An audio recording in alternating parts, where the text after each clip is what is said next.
Hello and welcome to the additional stream, Retard Summer, the charity stream that was promised last week when I did this podcast properly. So I don't really have a topic to talk about, except I do have less than 4 hours of sleep, a really stressful day behind me, and a list of absolute retarded things going on that we can talk through. So, originally when we did the stream last week, I said that I would donate the proceeds of the entropy donations to a charity I think it was a charity of the OGC's choice, and they chose this one. I wonder if this works here. Okay, great. I think that works, right? You guys can see this. Hopefully, your guys are hearing me. I always have to ask that. Oops. Okay, well, there you go. I can't check the chat and also show for this charity organization, but this is the Churches of Christ Disaster Relief Effort, which was recommended to me by the OGC guys. I wanted to do another, so this is for essentially the Texas floods that I'm blanking on the actual river that overflowed, but that were just devastating last week. And that probably should have gotten more coverage had we not been kind of self-involved in idiotic goings on. I wonder actually, I just set up this whole live stream Ask Me Anything. So guys, this is how it will work. I'm just going to kind of freeform talk about various topics that have come across my path in the last week that are kind of maybe noteworthy, maybe not, just giving my takes on the variety of idiotic things people are talking about online. If you want to propose a topic, then you can use the entropy link that I believe I've linked on Twitter and on YouTube. I'm a little bit tired, and so hopefully I'm not going to be making too many mistakes. But other than that, I think the topics are more or less open, although I'm going to kind of just meander about a bit talking about various things. I mean, maybe go backwards. I mean, that seems almost kind of the most apropos way of doing things. I mean, I always do these streams. I always get set up in advance, but you don't know what kind of day you're going to have at work. And some days, just everything goes wrong, and everything seems like you have to take personal responsibility for making sure that it's fixed. And a lot of people are gone on vacation at this time, so it was one of those days. You're getting off this, coming onto a stream, trying to figure out what to talk about. But before I started my really stressful day, I opened up my browser and saw. Wonder if this actually works. I'd go to Twitter. I saw this. So apparently, what if I maximize this? Will this actually show up? Okay.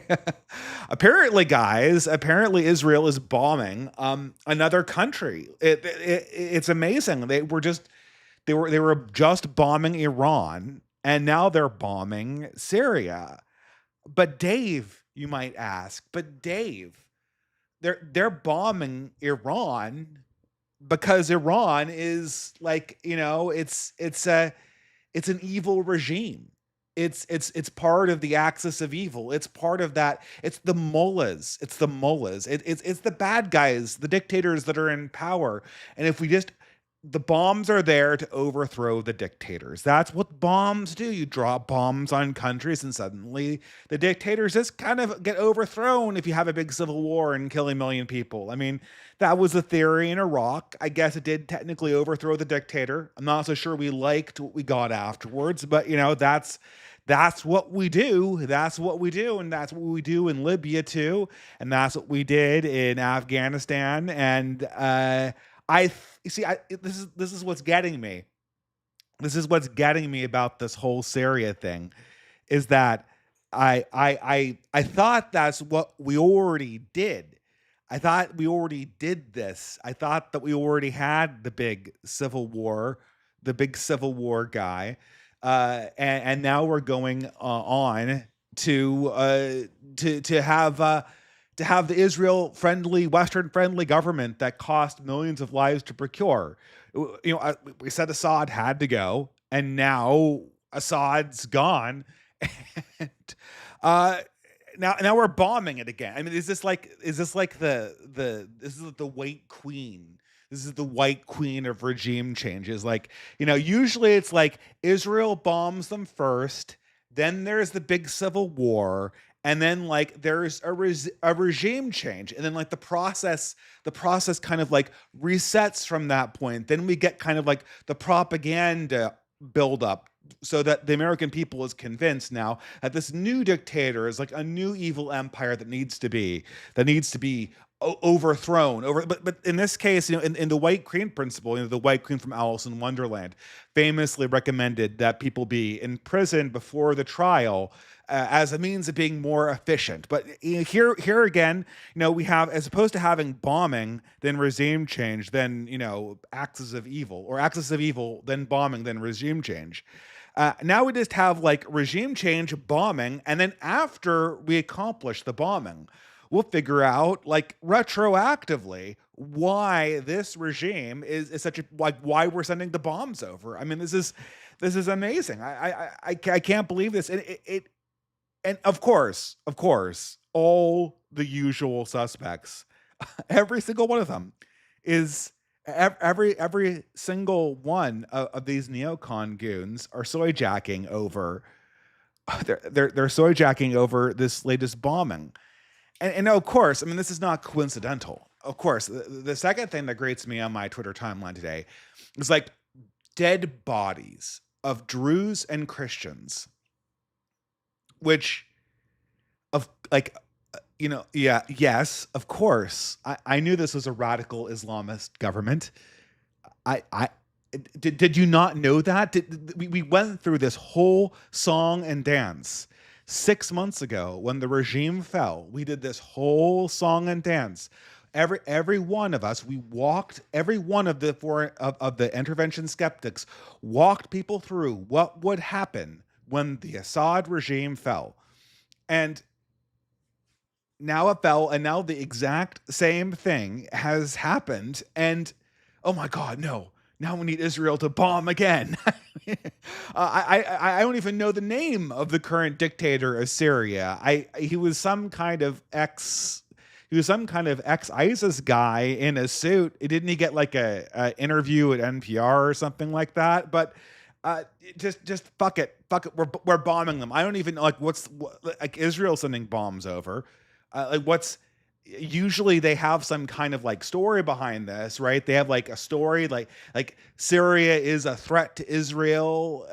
Syria is about to get nuclear weapons. I guess that one's not very plausible right now. I can't quite piece together how Syria is going to get nuclear. I guess it's like Syria is systematically killing its ethnic minority populations. I don't know.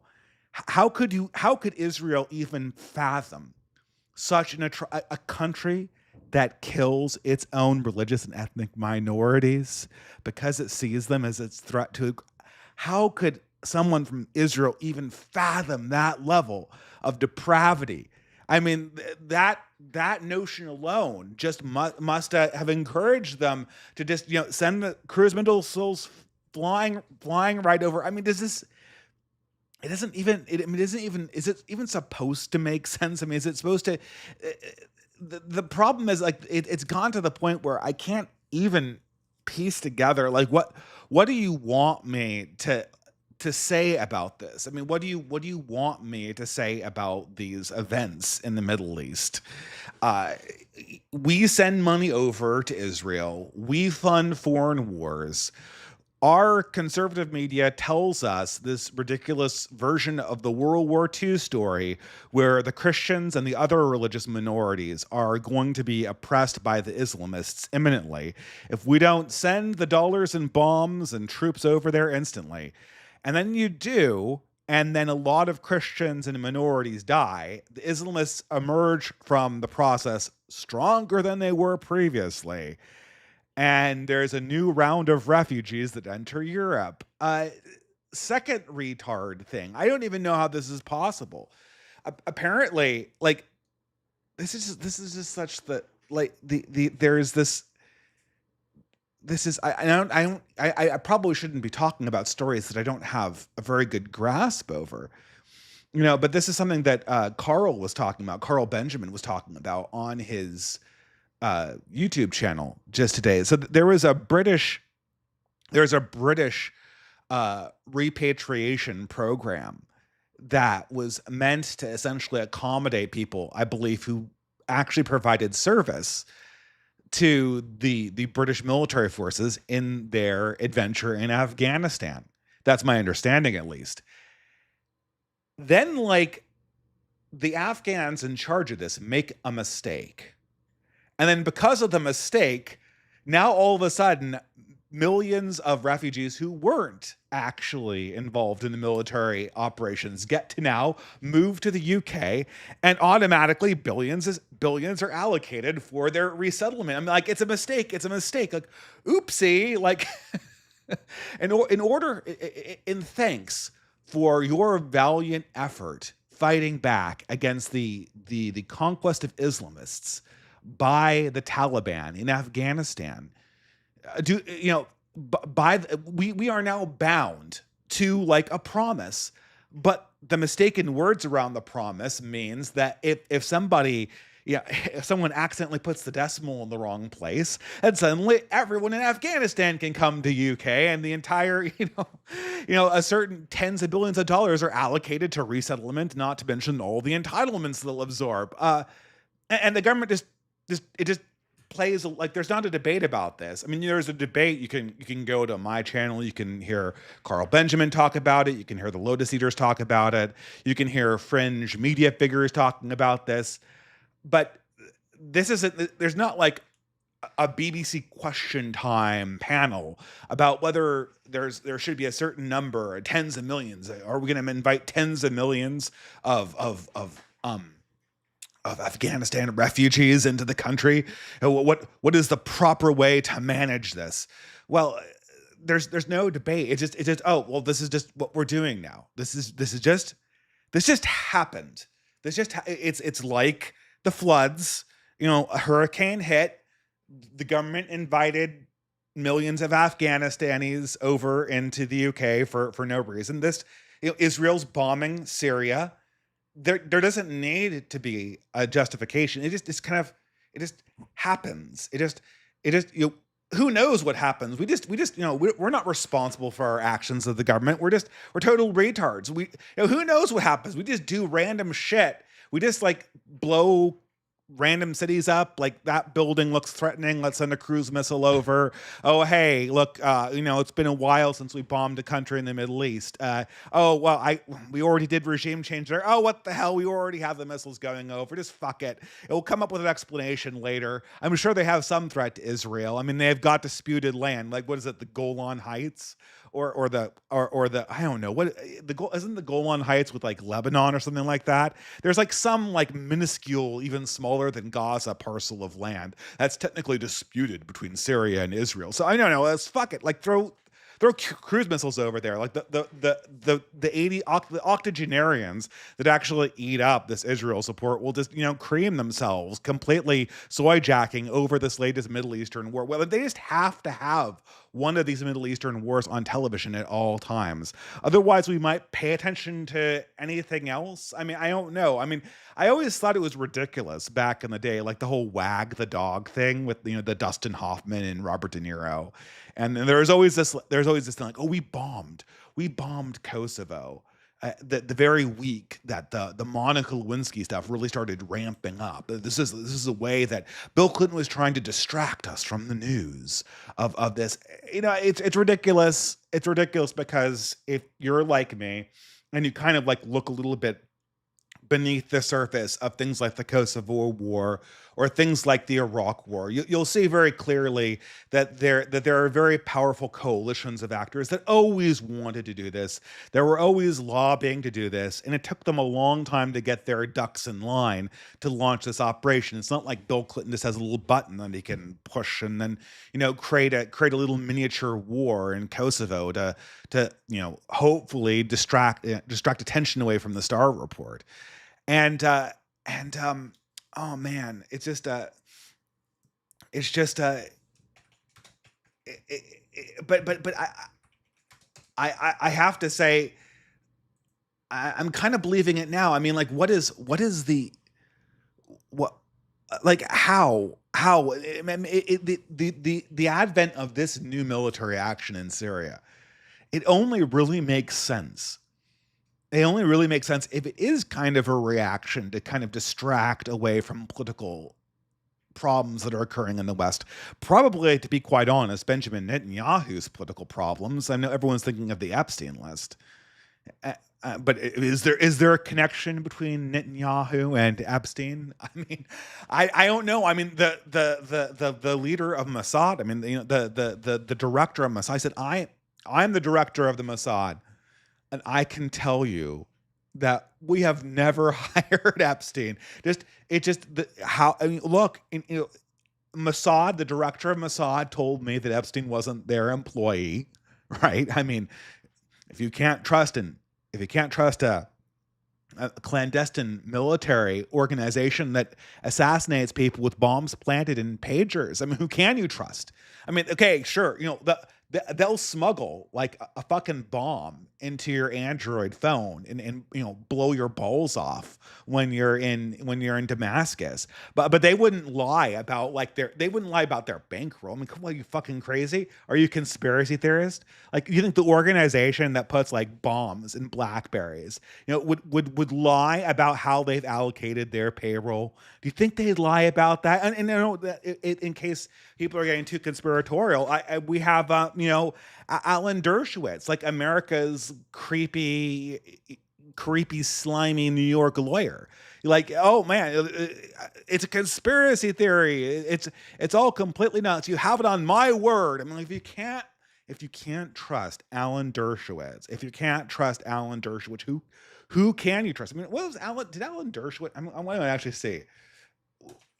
What was he actually involved in the O.J. Simpson trial? Like, was that his thing? Yeah, he was. Of course he was. Yeah, okay, let's do this. Let's pull this guy up. Okay, like, okay, oh, look at this, right? Okay, here we go. We have 1995. He was the appellate advisor, the senior advisor for the murder of O.J. Simpson. I mean, look at this. Look at that face. If you can't trust the lawyer who got O.J. Simpson off when he tells you from the bottom of his heart that Epstein had no connection to foreign intelligence, like, who can you trust? Who can you trust? I mean, this is just after my good friend Richard Hanania also assured me that this is totally, if you think something clandestine is going on, if you think something a little bit under the table is going on, especially when it grows to Israel, you might not actually be elite human capital. You might not actually be at the top of your game in terms of class. You might be doing something that's a little bit, gauche, a little bit sleazy, just believing conspiracy theories. And so, Richard assures me of that. And then half an hour later, he's interviewing pornographers about their attempt to sleep with and videotape coitus between radical anarchists and far right activists. And that's serious discourse. I mean, you couldn't.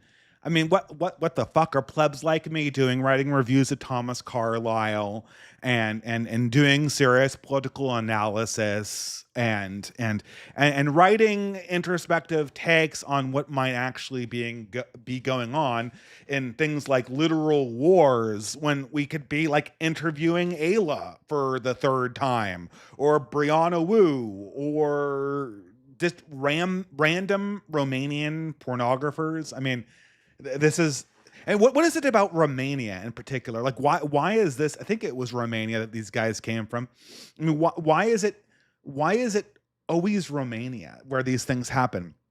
I'm where are we in this in the retard in the retard summer client list here? We got the war.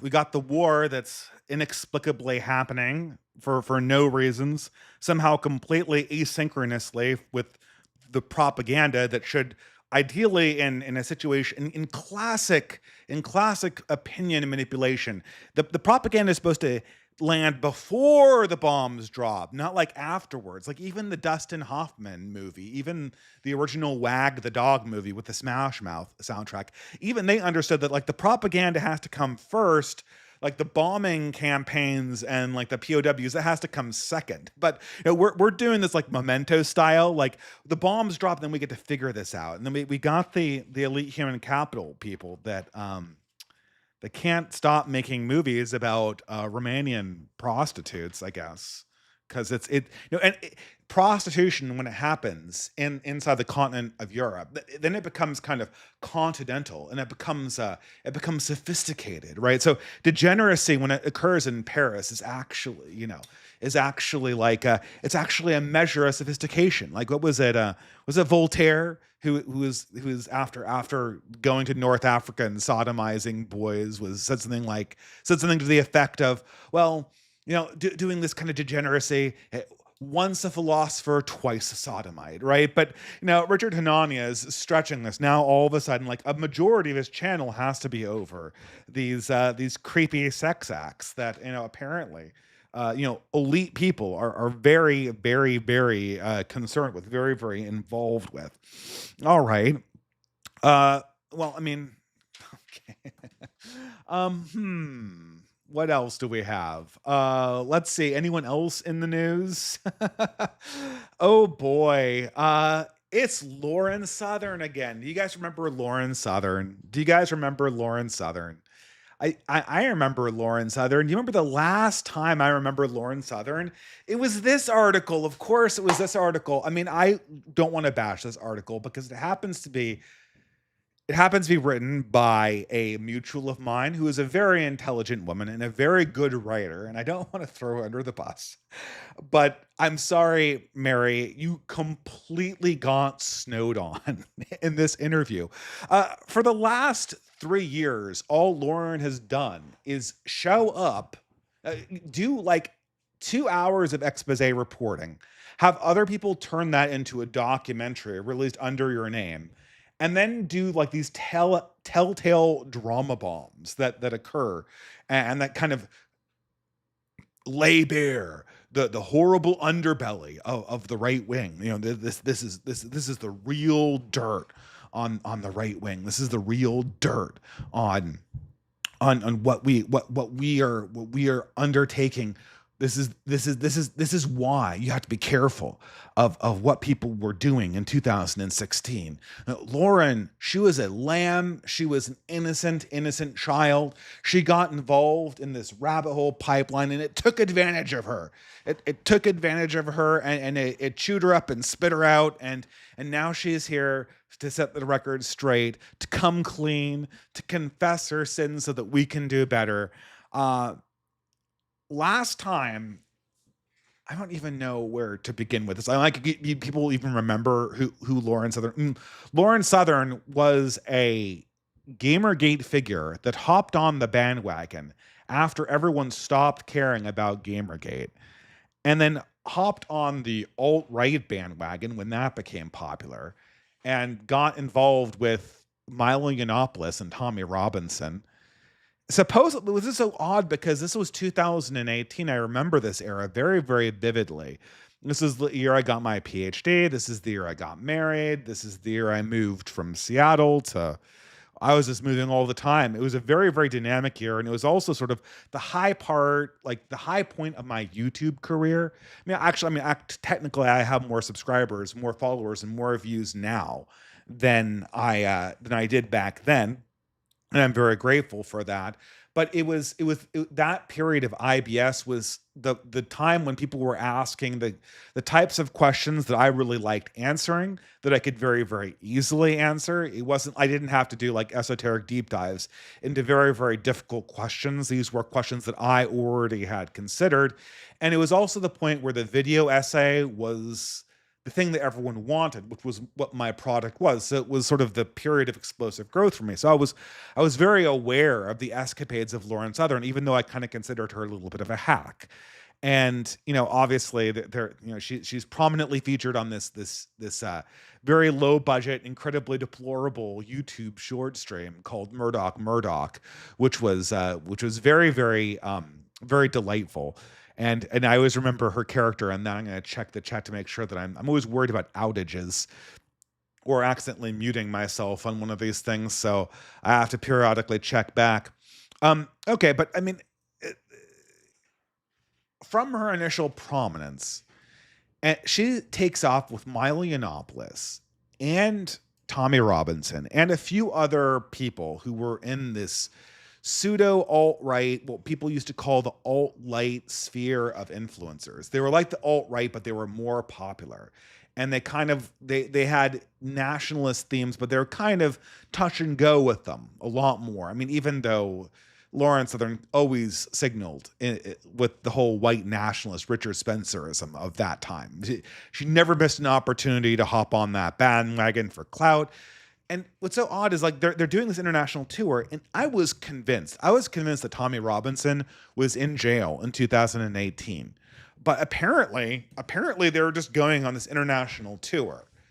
And for some reason, they go to Romania and interview Andrew Tate. Did anyone know who Andrew Tate was in 2018? From my knowledge, he was just another pimp in 2018. I didn't hear anything about Andrew Tate until COVID, when he became a political, like the sort of red pure political figure extraordinaire. And that's when he started going on. I mean, he was small, and I mean, I don't want to put down LP for my hypocrite, but I mean, look, he's probably 2 or 3 times my size. He can do this professionally, but he's not like a gigantic YouTube channel. And in 2020, when people first started learning about Andrew Tate as a political figure, like hypocrite got him to go on his channel for what amounted to a debate, like not a puff piece, like a literal debate over sexual ethics, a podcast they used to run called Sex Wars. So he was not a major celebrity in 2020, that he was gettable by ordinary podcasters. I don't even think LP was doing this professionally back then. He was just doing like I was as a side hustle. But for some reason, the hottest alt-right celebrities are literally flying out to Romania to interview and never publish a piece with Andrew Tate at his little bunny ranch / cam girl factory. We don't know this. It's a secret. And then after they go there and go everywhere else and go to Australia and get thrown in jail in England for a night, and then go off to a dozen other countries to do these tours, 6 months later, Lauren Southern's married. And she's married, not to anybody in the alt-right movement, like you'd assume, not to any of her alt-right handlers, which you also might assume, not to anyone that you might know from media, which you could also assume if she was aspiring to kind of hop out of the influencer grift that she had going in YouTube. No, Lauren Southern just got married to this random Australian Asian guy in Australia, which is a country, I mean, she's not associated with Australia. She went there once, as far as I'm concerned, but she's Canadian. She's associated with the United States, Canada, and sporadically European countries. But now all of a sudden, after being on tour, she's married to this Australian vet, and now all of a sudden she's trad. After essentially flying around the world internationally, getting drunk, doing drugs, purportedly just having a completely hedonism of 3 months ago, that's water under the bridge. Now I'm married. How could you ever question it? How could you ever question my integrity? And not only that, it's trad. It's trad. What, did she convert to Christianity? I don't remember that. I don't remember her ever joining the Catholic Church. I don't remember her ever professing her faith in Jesus Christ. I don't remember her ever making religious videos or even making it part of her content. She was doing more or less the Richard Spencer, elite human capital, white nationalist shit back in 2018. 6 months later, she's married and trad for some reason. 6 months after that, she has a baby. And 6 months after that, she's divorced. And then 12 months after that, 18 months after that, she's maybe hooking up with Destiny and writing hit pieces about how her husband abused her and how the reason why the reason why the reason why he was able to abuse her, guys, this is it, this is the avenue of her abuse, guys. The reason why her husband turned out to be an asshole was not that she met him and married him in what must have been less than a 6-month time frame. It wasn't that she had obviously just come off of an incredibly uncommitted, unserious, hedonically intense, completely debauched period of her life, and then switched in an eye blink over to being trad and was totally unprepared to make a commitment. It wasn't that he was he was a citizen of a country that she had no connections to and had almost never visited, except for one tour that I'm aware of. Again, she's Canadian. You know, someone invited me to a conference in Australia and I had to decline. The reason I had to decline, I'm in BC, right? The plane ride, I mean, this is if you're a jet setter, maybe this is nothing for you. The plane ride from BC to Australia it's like, what is it, like 18 hours? Or it's more than that. It's an insanely long plane ride. You're going across the entire, like half the entire globe, like from the northwest all the way down to like Sydney or something, or Melbourne or whatever. You know, it's just, this is insanely long ride. And so yeah, of course, you know, she marries someone she just met. She's not particularly religious. She's marrying outside of her race. She's marrying outside of her country. She's totally in an unserious point of her life. And did I mention the guy is literally a federal agent, and Lauren Southern's status as an international pariah politically is going to create problems. Her husband also doesn't want her jet setting to do engagements, which is what, to this point, that's what Lauren did. That's what she does. And I don't know. I mean, like, she comes back in 2021 after her marriage falls apart, starts doing work with counterpoints, not contrapoints, the trans extraordinary, father-mother pair of bread tube, hermaphroditic progenitor. That's what contrapoints is not the father or mother of bread tube. They are the hermaphroditic progenitor of bread tube. It literally split off them like a tumor from their side. They cut the contrapoints, cut a tumor off their chest, and that deformed entity was like this malignant, half-formed hunchback that we know now as bread tube and the surrounding media properties, which we might get into. But she teams up with counterpoints, and I remember this because she does a series of debates about the phony baloney Canadian residential school scandal where all the nuns supposedly took all the kids out to the backwoods and popped them in the head with guns and then buried them.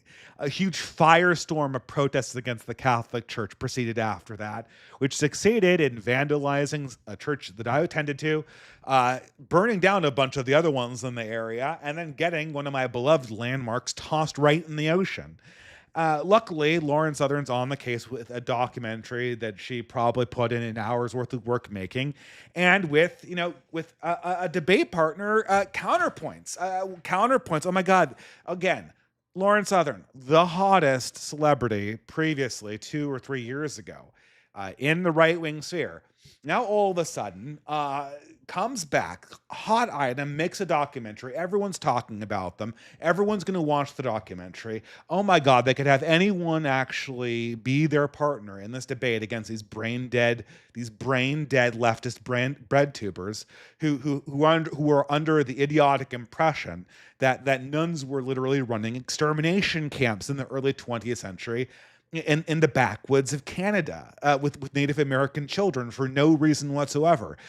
Any person would say yes to this opportunity to get into the spotlight. And out of all the celebrities that they could pick, or she could pick, Lauren Southern picks as her debate partner counterpoints. Ex police officer, ex intelligence officer, no name IBS person whose only fame is to clamor for attention space inside the IBS sphere, the internet blood sports sphere, when it started going leftist.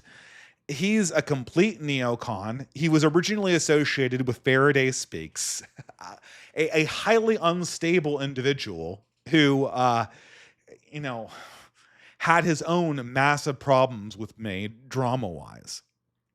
And and in this process, okay, this Counterpoints is her go-to. Counterpoints doesn't even really have a YouTube channel.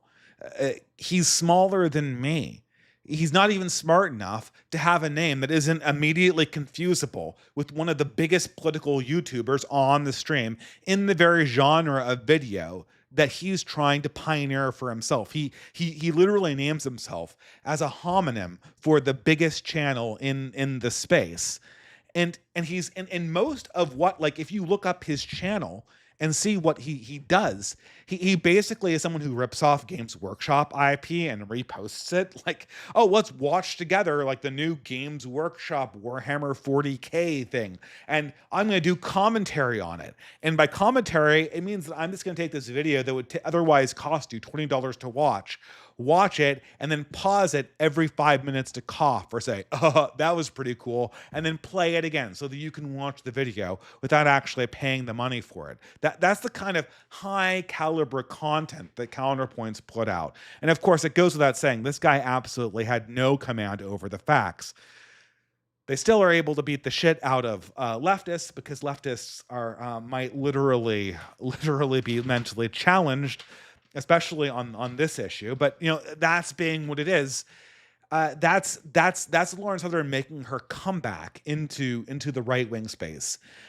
Maybe in this process hooks up with Destiny, disappears again, and then comes back in 2024 to release a set of tell-all articles about how, oh man, the trad life abused me. The fact that I was married, that's what allowed my Australian fed husband, that I was only apparently dating for 6 months before marrying him, that's what allowed him to abuse me. This is why trad marriage doesn't work.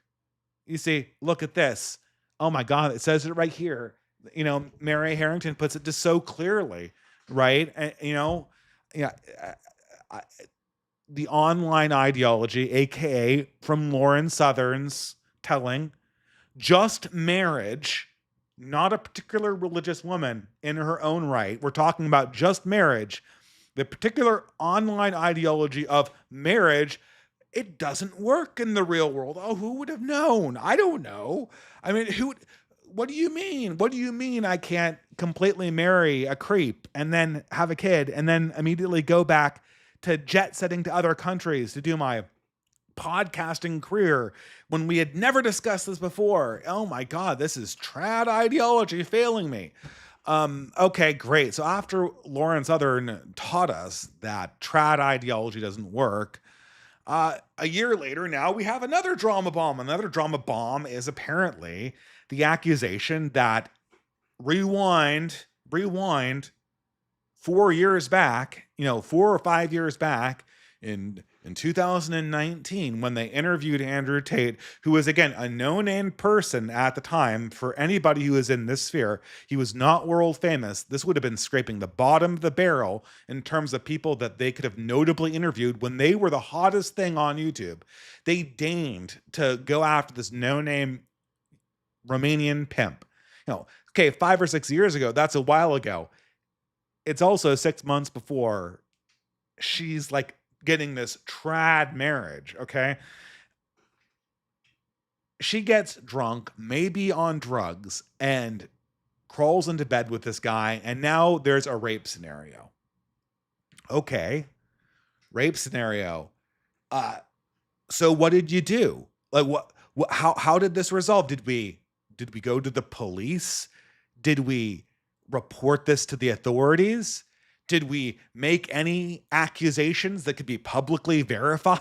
Did we do any of that? No, no, of course not. Of course not. And like we can't actually be responsible for giving consent because we're trads. Trads don't ask for consent. We can't not get into bed drunk with a pimp because we're trads. Trads apparently, I don't know how this works. Apparently they can't, right wingers can't, right wing women are instructed to not say no when strange, obviously pimp rapist men feed them drinks that they didn't mix themselves and then invite them over their hotel room and agree to get into bed with them. And then after the fact, when that occurs, they don't, if a rape indeed occurred, they don't report it. They don't report it. I mean, okay, so according to the book, they did report it. They reported it to the authorities, but they weren't believed. Yeah, but you're an international superstar, Lauren. You could make a video, you could make a tweet, you could do anything. You can, and first of all, even if you weren't believed, the fact that you made the report to the police, that has to be part of public record. I know for a fact that Andrew Tate, for the last 3 years, has been on public trial with both the American authorities, which I think is a civil case, and the criminal authorities for trafficking in Romania. If he has a rape accusation as part of that, that's discovery. I mean, I don't know. Does Romanian law not work like American law does? I mean, how is this just like the Iron Curtain? They just like make shit up as they go along. Like, if the rape accusation is not given by a woman who's gone past the dunking chair and who has not passed the trial of the gypsies, it is not proper testimony in Romanian law. That this is, we're like Borat in Romania. We don't have laws here. We're Romanian. I mean, like, come on. Like, is this, all of a sudden I'm supposed to believe now that, like, that Romania is like Borat land. Like, there's no, like, people get raped in Romania and there's not like a trail of evidence. It just happens. It just happens. Like, because everyone in Romania is just retarded. That's how everything works. I have no, I mean, I legit believe that Andrew Tate is a rapist. He's obviously a pimp. He's obviously a human trafficker, and he deserves to be in jail. But people don't get put in jail unless their crimes are reported to the authorities. How is there a way after all of this? And the problem is, when Lauren Southern got her start in 2016, she was making videos about how women need to take more responsibility for affirmative consent and reporting their sexual assaults, not just like, oh, a sexual assault happened to me. I'm not going to actually create a public record of this happening or report it to the authorities. I am going to sit on this accusation for 6 years until the person that I'm accusing is at the height of their public visibility, and then I'm going to write a book about it. That's the lesson that we're getting here. How is this? How is this? Can this pattern ever be disrupted inside the fairer sex? I mean, how does this pattern of this very predictable pattern of misbehavior, like, what conditions have to be created? Obviously, just telling women that they should report sexual assaults to the police as opposed to sitting on them and revealing them 6 or 7 years later, that's not working because Lauren Southern didn't internalize that after preaching it for 2 years, apparently, according to her own testimony. So what conditions have to be here to actually get people to follow through on this? I mean, this is, but no, of course not. Now we're going to handle this with just accusations 6 or 7 years after the fact, totally unverifiable. That's how we're going to do things.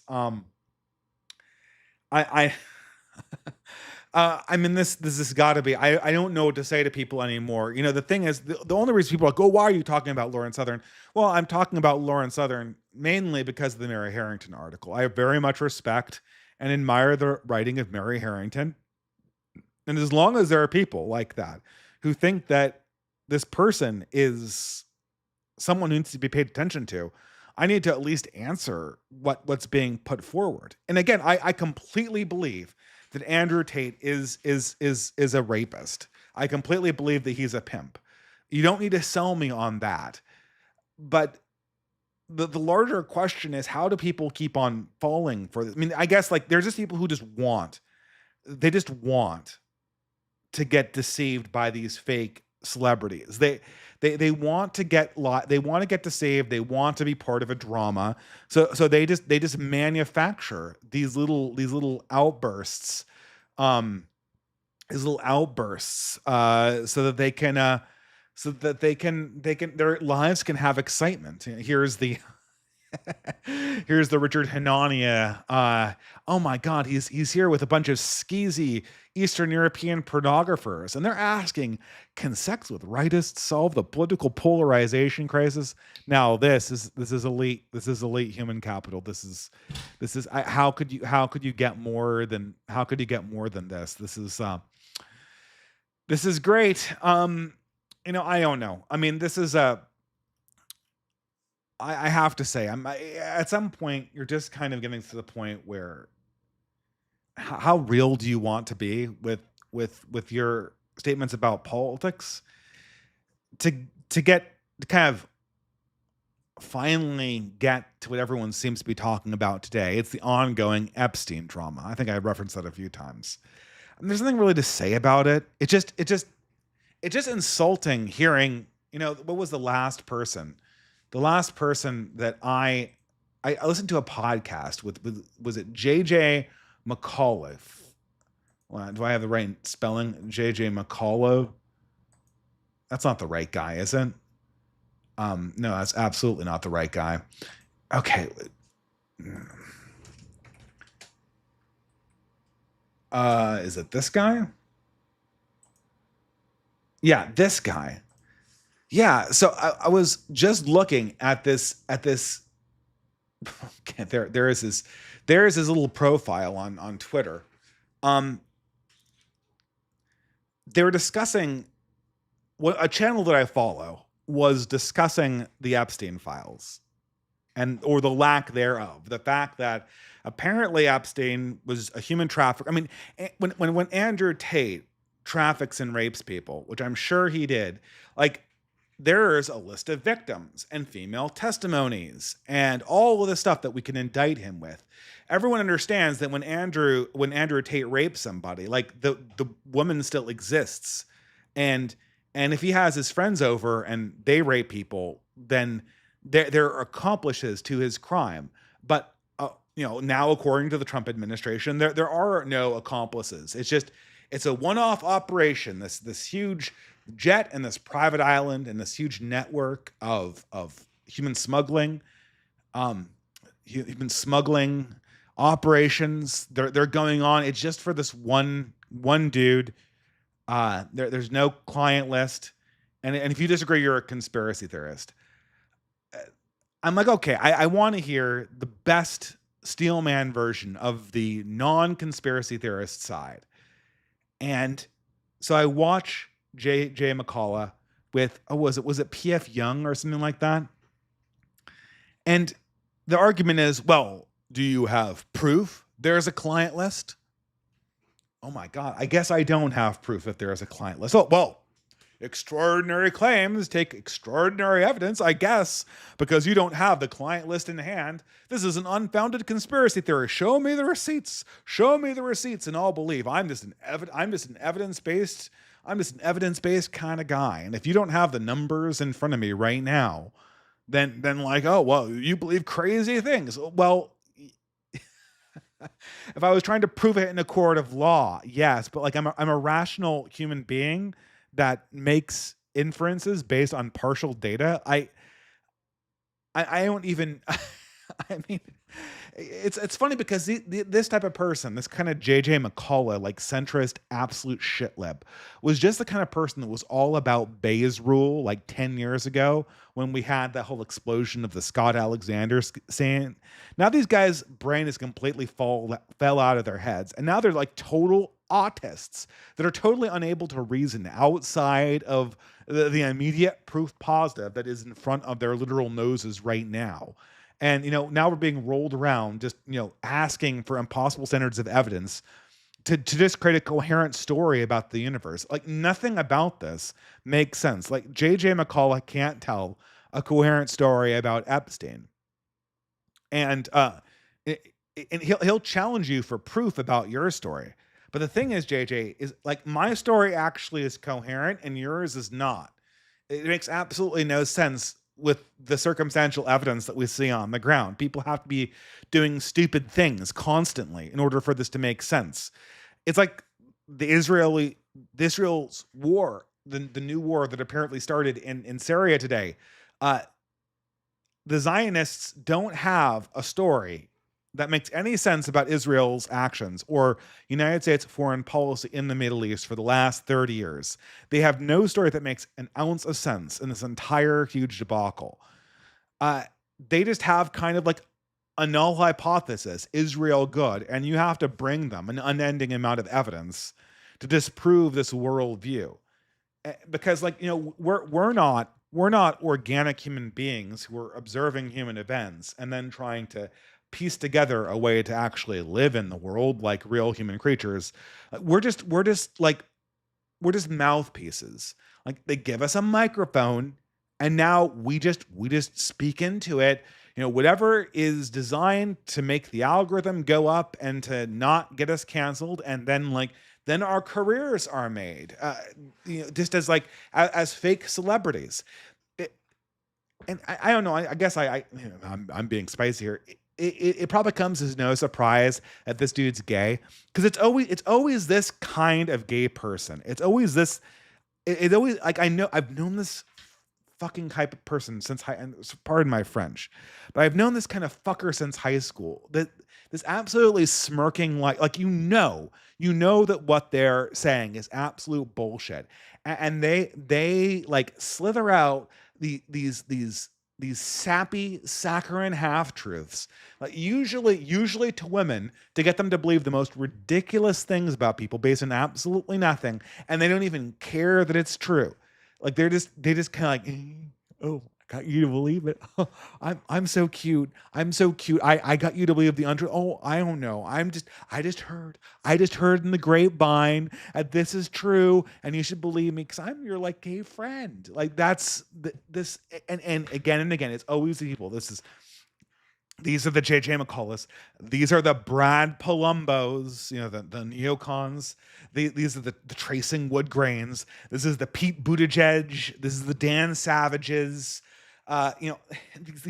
These clean cut, gay, perm wearing, hair salon rats that just slither around mainstream establishments, selling their tongues like whores to the people who want to give them a platform and make them a celebrity. Like who made this person popular? Like is JJ, like this is like the fakest Canadian of all time. Like this guy's really about being like, if you just read through this, right? This is the other thing too. I mean, like I know some genuine Canadians, like my friend Black Horse, and I'll talk about this person maybe in passing, but my friend Fortisax. There's like a little bit of a fake debate, not nearly this retarded, about paganism and Christianity on Substack this last week that I unfortunately got involved in again. But Black Horse and Fortisax, and to a lesser extent John Carter from Postcards from Barsoom, those guys are like genuine Canadian nationalists. My grandparents, as relocated refugees in 1950s, settled in Quebec, and I had spent winters in Quebec all the time. I didn't speak a word of French. My mother did. I did not. But walking around Quebec, you cannot help but feel this weird kind of New World francophonic nationalism oozing out of every pore in that city, in Montreal at least. And I assume the same thing is true for the other cities in that area. Like that's Canadian nationalism. But this fucker, all half of his videos are about. I am really heated in this one. Well, I'll get back to this. Half his videos, half of his tweets are about are about Canadian nationalism, are about how oh man, we have to get our elbows up against the Trump administration. He's gonna make Canada the 51st state. Oh my God! And there's so much nationalism for what it means to be Canada, and what it means to be Canada is that stupid maple leaf flag, the Canadian retail stores, the government identification that is issued, and then a commitment to being an absolute shitlib. Like that's Canadian nationalism, and that's all he talks about. This person's personality, this person's culture is so thin that you could drown it in the condensation from a large double from Tim Hortons. This is fucking fake person through and through. And of course, this is a very popular, very popular progressive YouTube. This is one of the people that's getting interviews on the Doom Scroll podcast. That's the new Joe Rogan of the left that's going to come up, and he's interviewing hard hitters like JJ McAuliffe. And wouldn't you know it? Oh my God, another really hard hitter that came out of the woodwork from the left, Faraday Speaks. Oh my God, again, just all of these amazing thinkers. Oh my God, like Eric from Tim and Eric. Oh my, I remember Tim and Eric from Adult Swim, that dying breath of the millennial Dadaism that was just so edgy in the early 2010s before, just after tearing down every single type of moral standard, they decided to become supreme censors for their own political end. That is exactly, this is, these are the hard hitters of the new left-wing world. But no, I have to kind of put up with these people. Like, I don't know. I mean, like, I guess this is the reestablishment of the ruling class. This is when you see these characters like Pete Buttigieg and Tracing Woodgrains and Dan. I guess Dan. I was a big Dan Savage fan back in the early 2000s when he wrote for the Seattle Stranger. I'm right after college, I got a job in Seattle. And I went to grad school there much later in my life. And I'm always have been, and I always will be a huge fan of that city. I just love it. I think it's like the best of all. Well, right now it's filled with shit libs, but it wasn't so liberal that it was San Francisco. And it wasn't like LA where it was sprawled. I mean, I guess it is a little bit sprawled now with all the boroughs like Federal Way. And I don't, I never seen traffic quite like the I-5 corridor at the worst times in Seattle. But it was a city. It was not too crazy. It was not too crime ridden. So I was there and I read his column in the Seattle Stranger, and then he became like the thing. In 2012, Dan Savage became like the new thing. Like to the point where he's being mentioned on The Office in its final season. And he has like the It Gets Better project. He's on NPR all the time. He's getting articles in the New York Times about him, like puff pieces. And then like the trans revolution happens and Me Too happens. And then he just kind of like disappears. And you never hear from this person again. Like they're just, and it's so funny because in the internet age, and people are never really completely gone.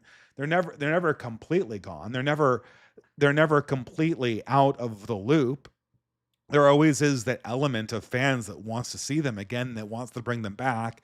And it's very, very hard. If a controversial political opinion comes up, how can you resist just getting back online and becoming a personality again? That's why after 7 years of being banned, now we have Stefan Molyneux, like back in the news. And hey, I mean, his voice seems a little bit dated at this time. I'm not going to lie, but welcome back. And I was never a big fan of Stephen Mull, but welcome back, right? The show must go on. That's the number one rule of show business, and that's the number one rule of the internet. The show must go on. As the famous line goes in Singing in the Rain, which is one of my favorite movies, despite being a bad movie. But why doesn't the show go on for Dan Savage? Why? Because this person he's a creature of this singular moment, and then he walks on the scene, and then he walks off the scene, because he's propped up, and because he knows that if he gets back on the scene, all the forces that put him there would immediately terminate his existence and make him into a character of hate. He does not want to get the J.K. Rowling treatment, and he also does not want to denounce his ex-friends. So he quietly has to go to the side.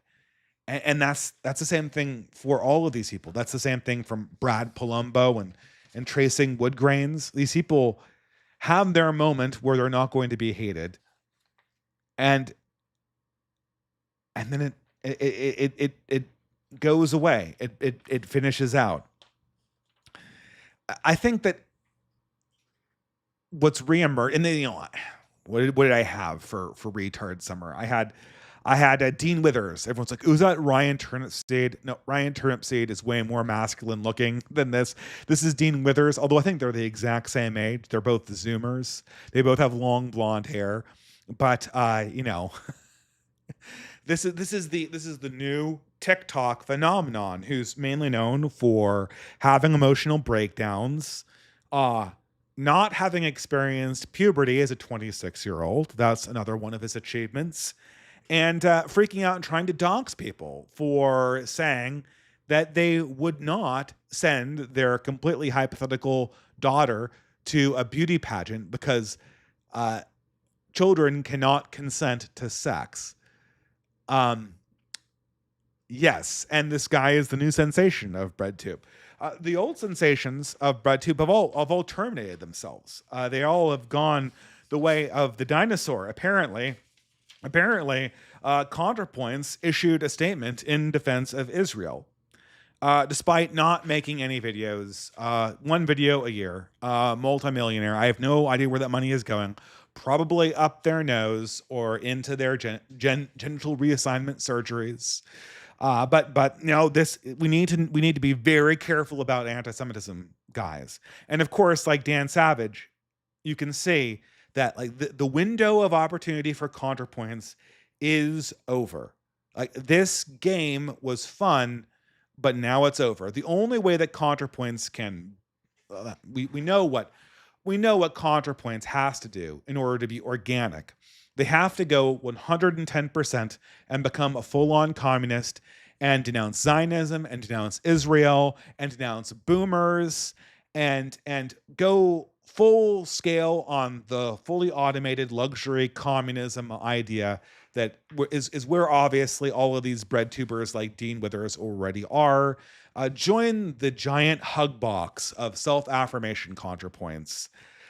Go full, take the Vosh pill, but they can't. They can't because they built an audience in 2017. And in 2017, the left and the first Trump administration was inside of a big tent mode.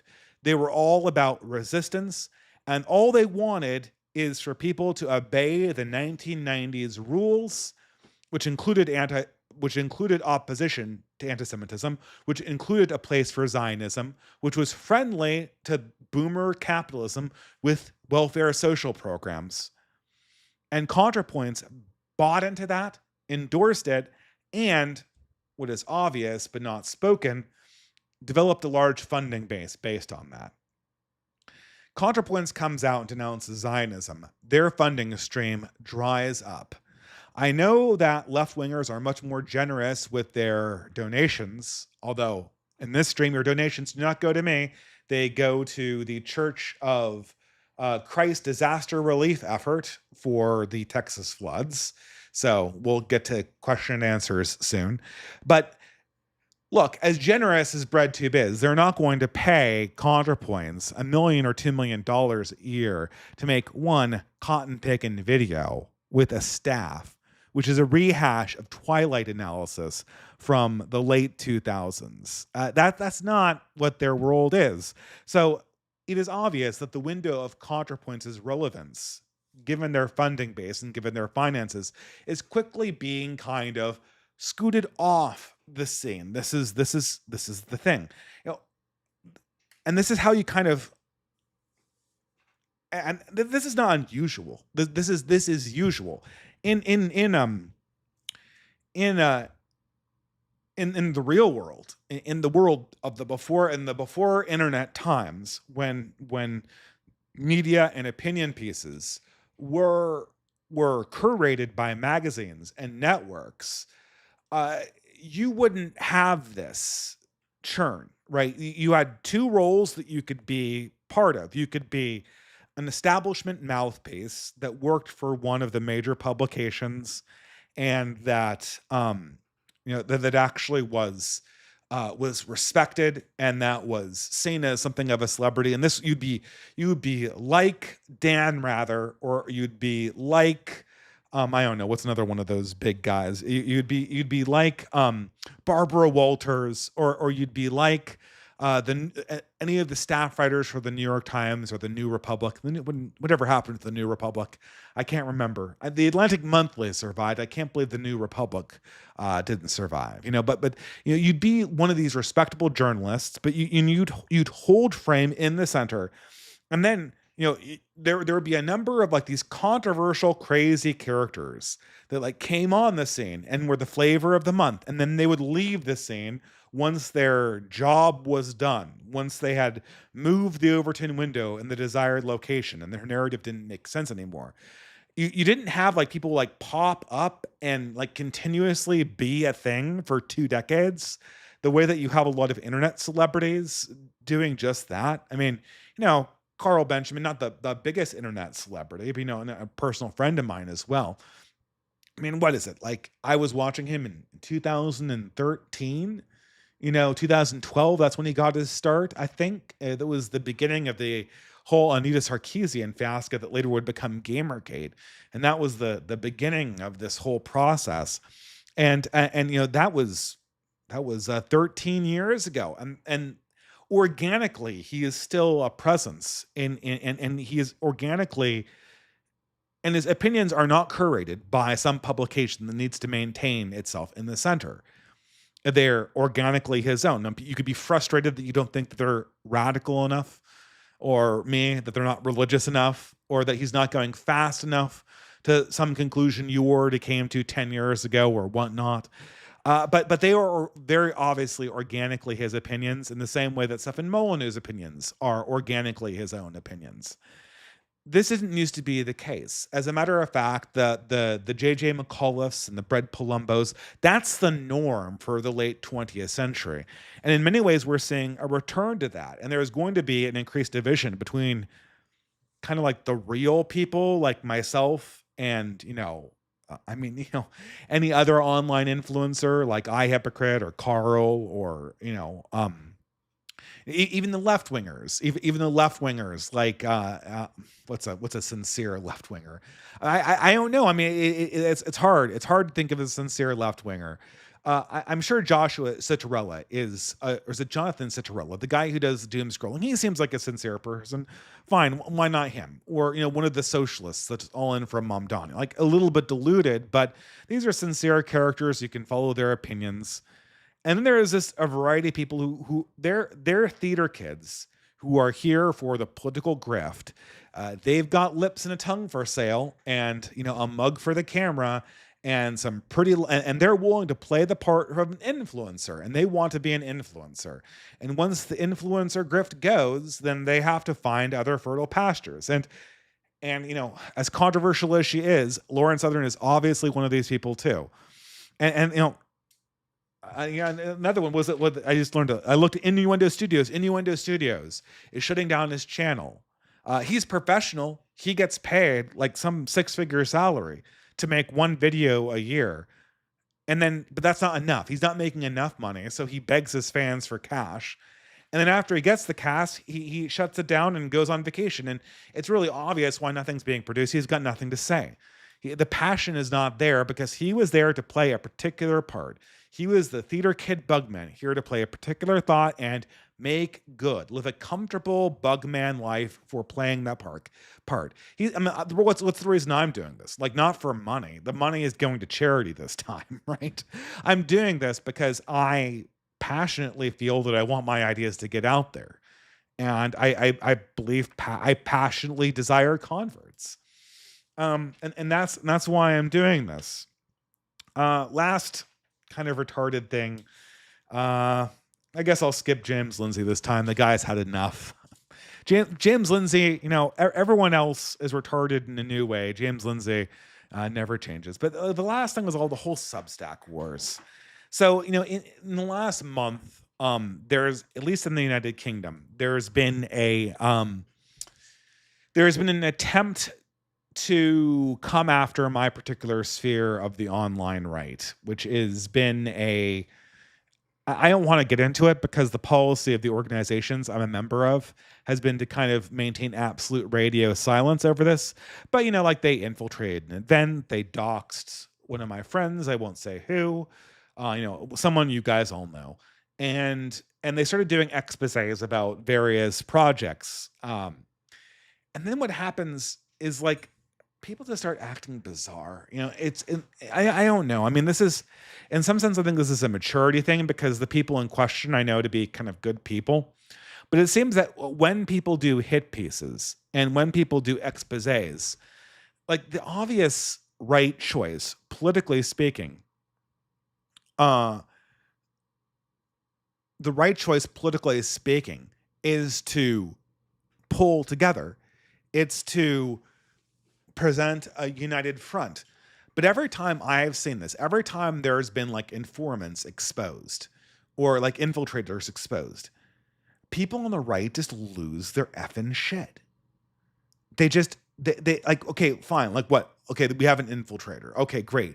We get an expose written by a room full of gay men that runs in hope, not hate, and that nobody reads, and that gets like a little blurb in the Guardian that nobody reads.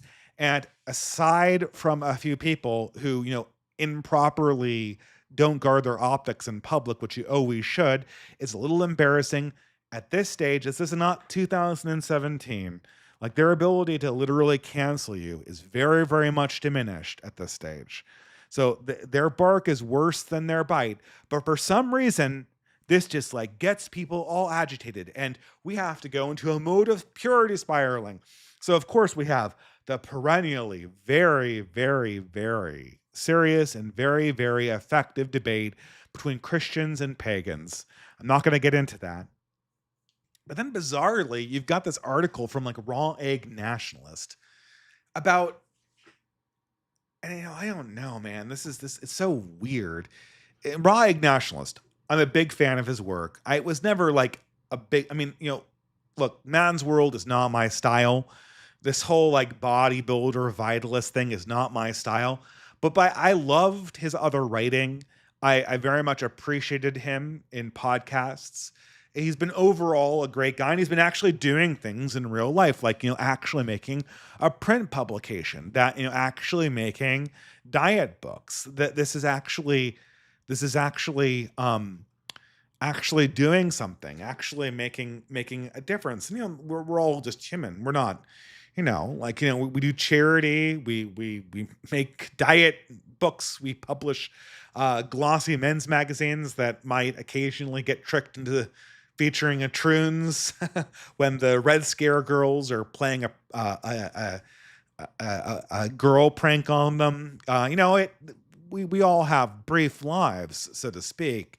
That's the constraint. But it's very apparent that in the wake of this attack coming from the UK, people like Rand is kind of like, and this guy, I like his stuff. He'll do good stuff. He'll recover from this, but he writes like this really ill-advised article that it's like some articles are just perfect in their. It's kind of the bad, to reference sort of soy millennial culture.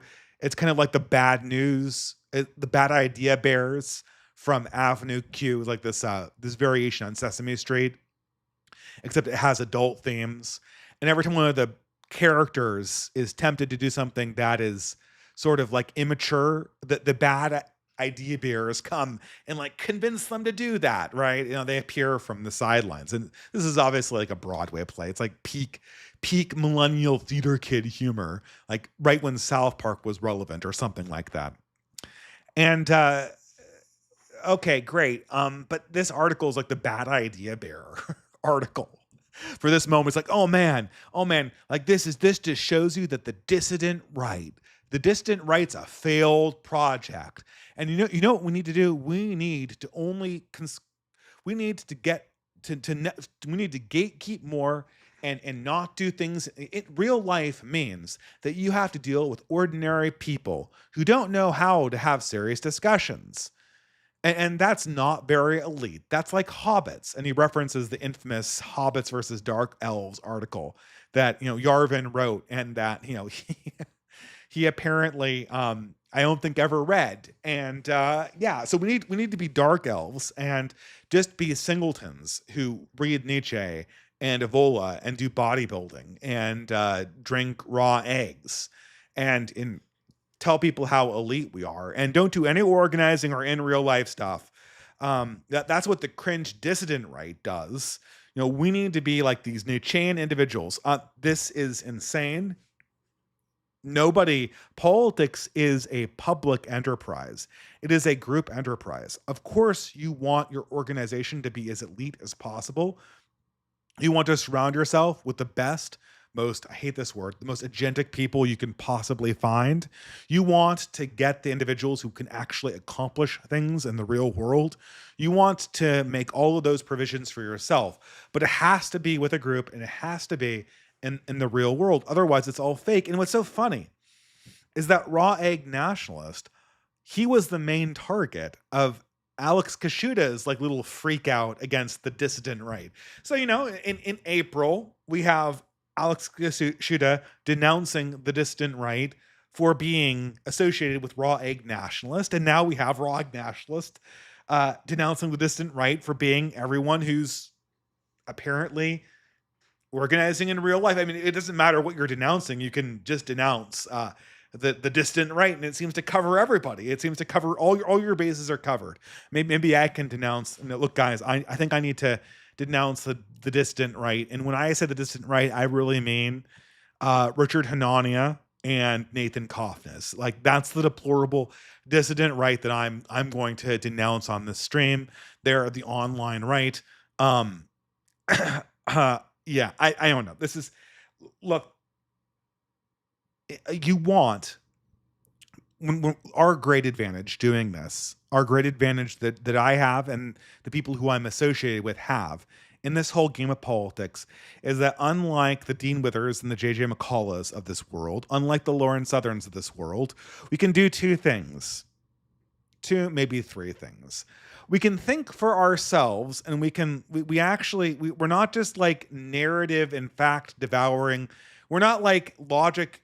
We're not like LLMs who just devour a narrative, make sure that it checks out factually on the surface level, and then like regurgitate controlled diffusion variations on that narrative back into the information sphere. Like, we actually think, like, we take in information, we integrate that with our experience, we ask ourselves where the possible problems are, and then we assign value to that, and then make an informed value-based decision about where we can actually where we want to stand as men, as women, with our principles, with our bodies. We actually can have discussions. We can actually process and react to events as they occur, not according to a preset conclusion. We have that advantage. We're actually thinking like humans. We're actually doing proper thinking and not just processing and regurgitating.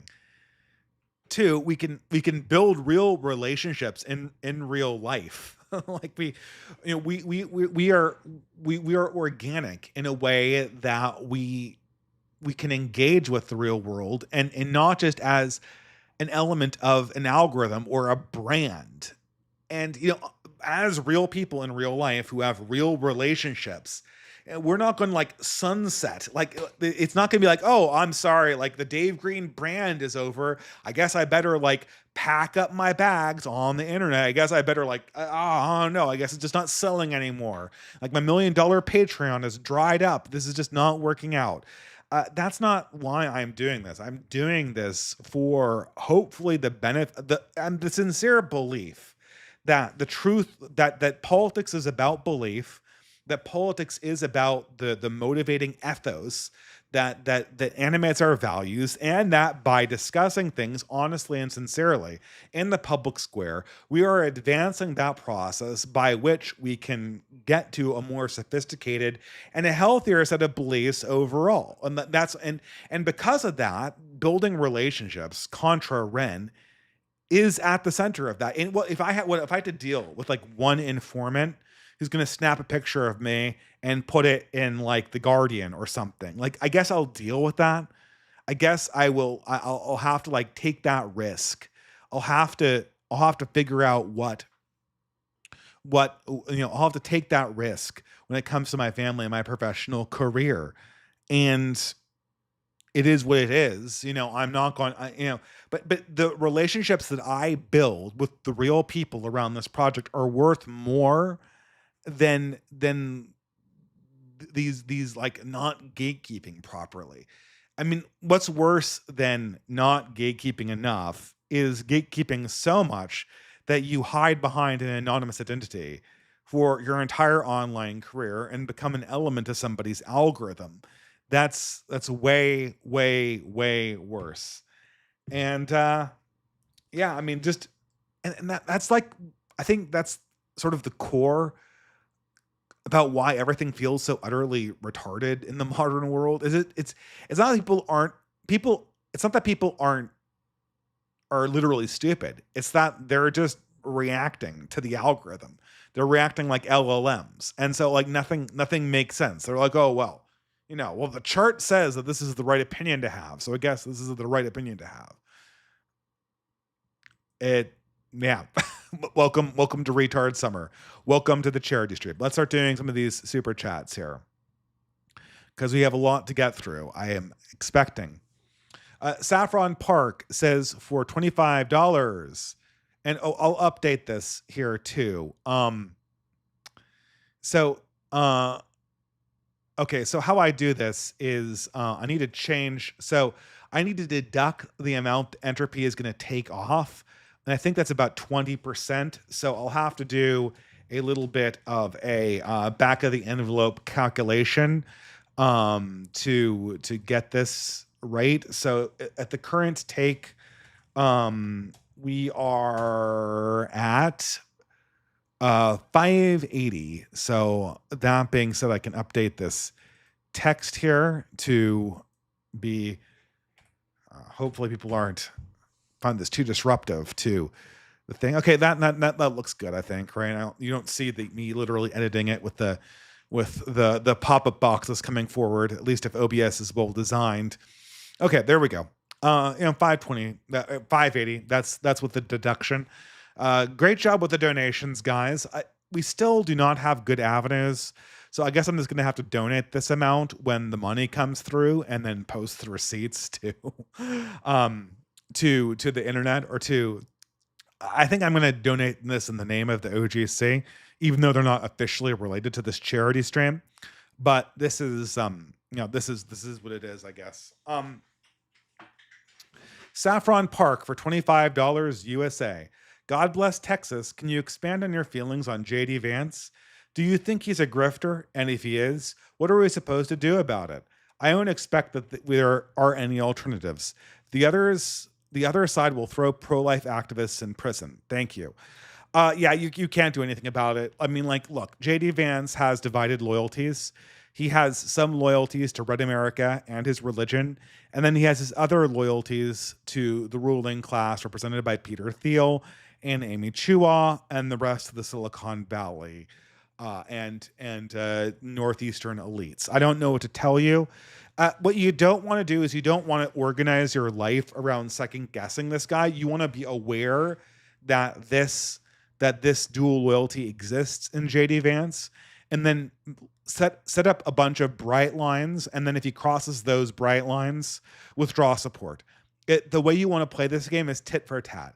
JD Vance does something good, you praise him. JD Vance does something bad, as Oren McIntyre, I don't like this terminology. Oren McIntyre is on Twitter today talking about how you should always chimp out, which is, this is a term people used for certain ethnic subpopulations rioting back in 2016. the the various chimp outs that happened, which, obviously there's kind of like a racial pun there, but we won't get into that. Um, I don't like it. What we're really doing is populist power, which is the power that we have over JD Vance, is very, very temporal, and it's very, very dissipated. What you want to do is you want to do tit for tat, praise JD Vance when he does good things, and then push back very, very harshly when he does bad things, and make it so that he can understand that there is a cost to to kind of snubbing you. That's all you can do with these elected officials until you get further organizations that can actually do lobbying. Maybe someday, the OGC is not a political organization, so it will presumably never do lobbying. But if we're organized enough through bodies like the OGC that are fraternal organizations and not political lobbying groups, maybe people associated with that can create as private individuals their own lobbying groups and exert a tighter pressure on these people. But really, your choices are very binary in this moment when it comes to popular politicians. The only thing is, though, and you might ask yourself, well, is this what we do with all politicians? Well, not exactly. Once a politician is a known enemy, is somebody who is very, very, uh, if someone's like Joe Biden, where you can see them reveling in their own dispossession, or if somebody's like Dan Savage, where they're just like a horrible degenerate, or even necessarily Richard Hanania, right? Uh, you don't want you want to kind of only play the negative part of that game. Now, you probably don't want to acknowledge your enemies at all publicly, but because by acknowledging them, you're giving them energy, unless it's funny, like James Lindsay, in which case, his buffoonery works for us very, very effectively. Um, but other than that, like it's highly questionable whether people like Richard Hanania you should be giving attention to, or even like weird Democrat operatives. And I know I'm one to talk, being a fan of BreadTube, but you when they say something correct, you don't want to say anything. You just kind of want to let that pass in silence. Your attitude as a Christian should be, well, it's good they're not that bad. I'll pray for them. But you don't want to like soy jack over, like, you don't want to be like the neocons. The neocons, every time a progressive did something that seemed like it was going in the right direction, they would soy jack. You're like, oh my God, they're conservative. They've been conservative the whole time. This is so great, guys. And I remember this in particular with Rod Dreher and Stephen Colbert. Now, Stephen Colbert is somebody that, in my atheist phase, I really liked, and then when I became religious, I really did not like him. And maybe I should explain this.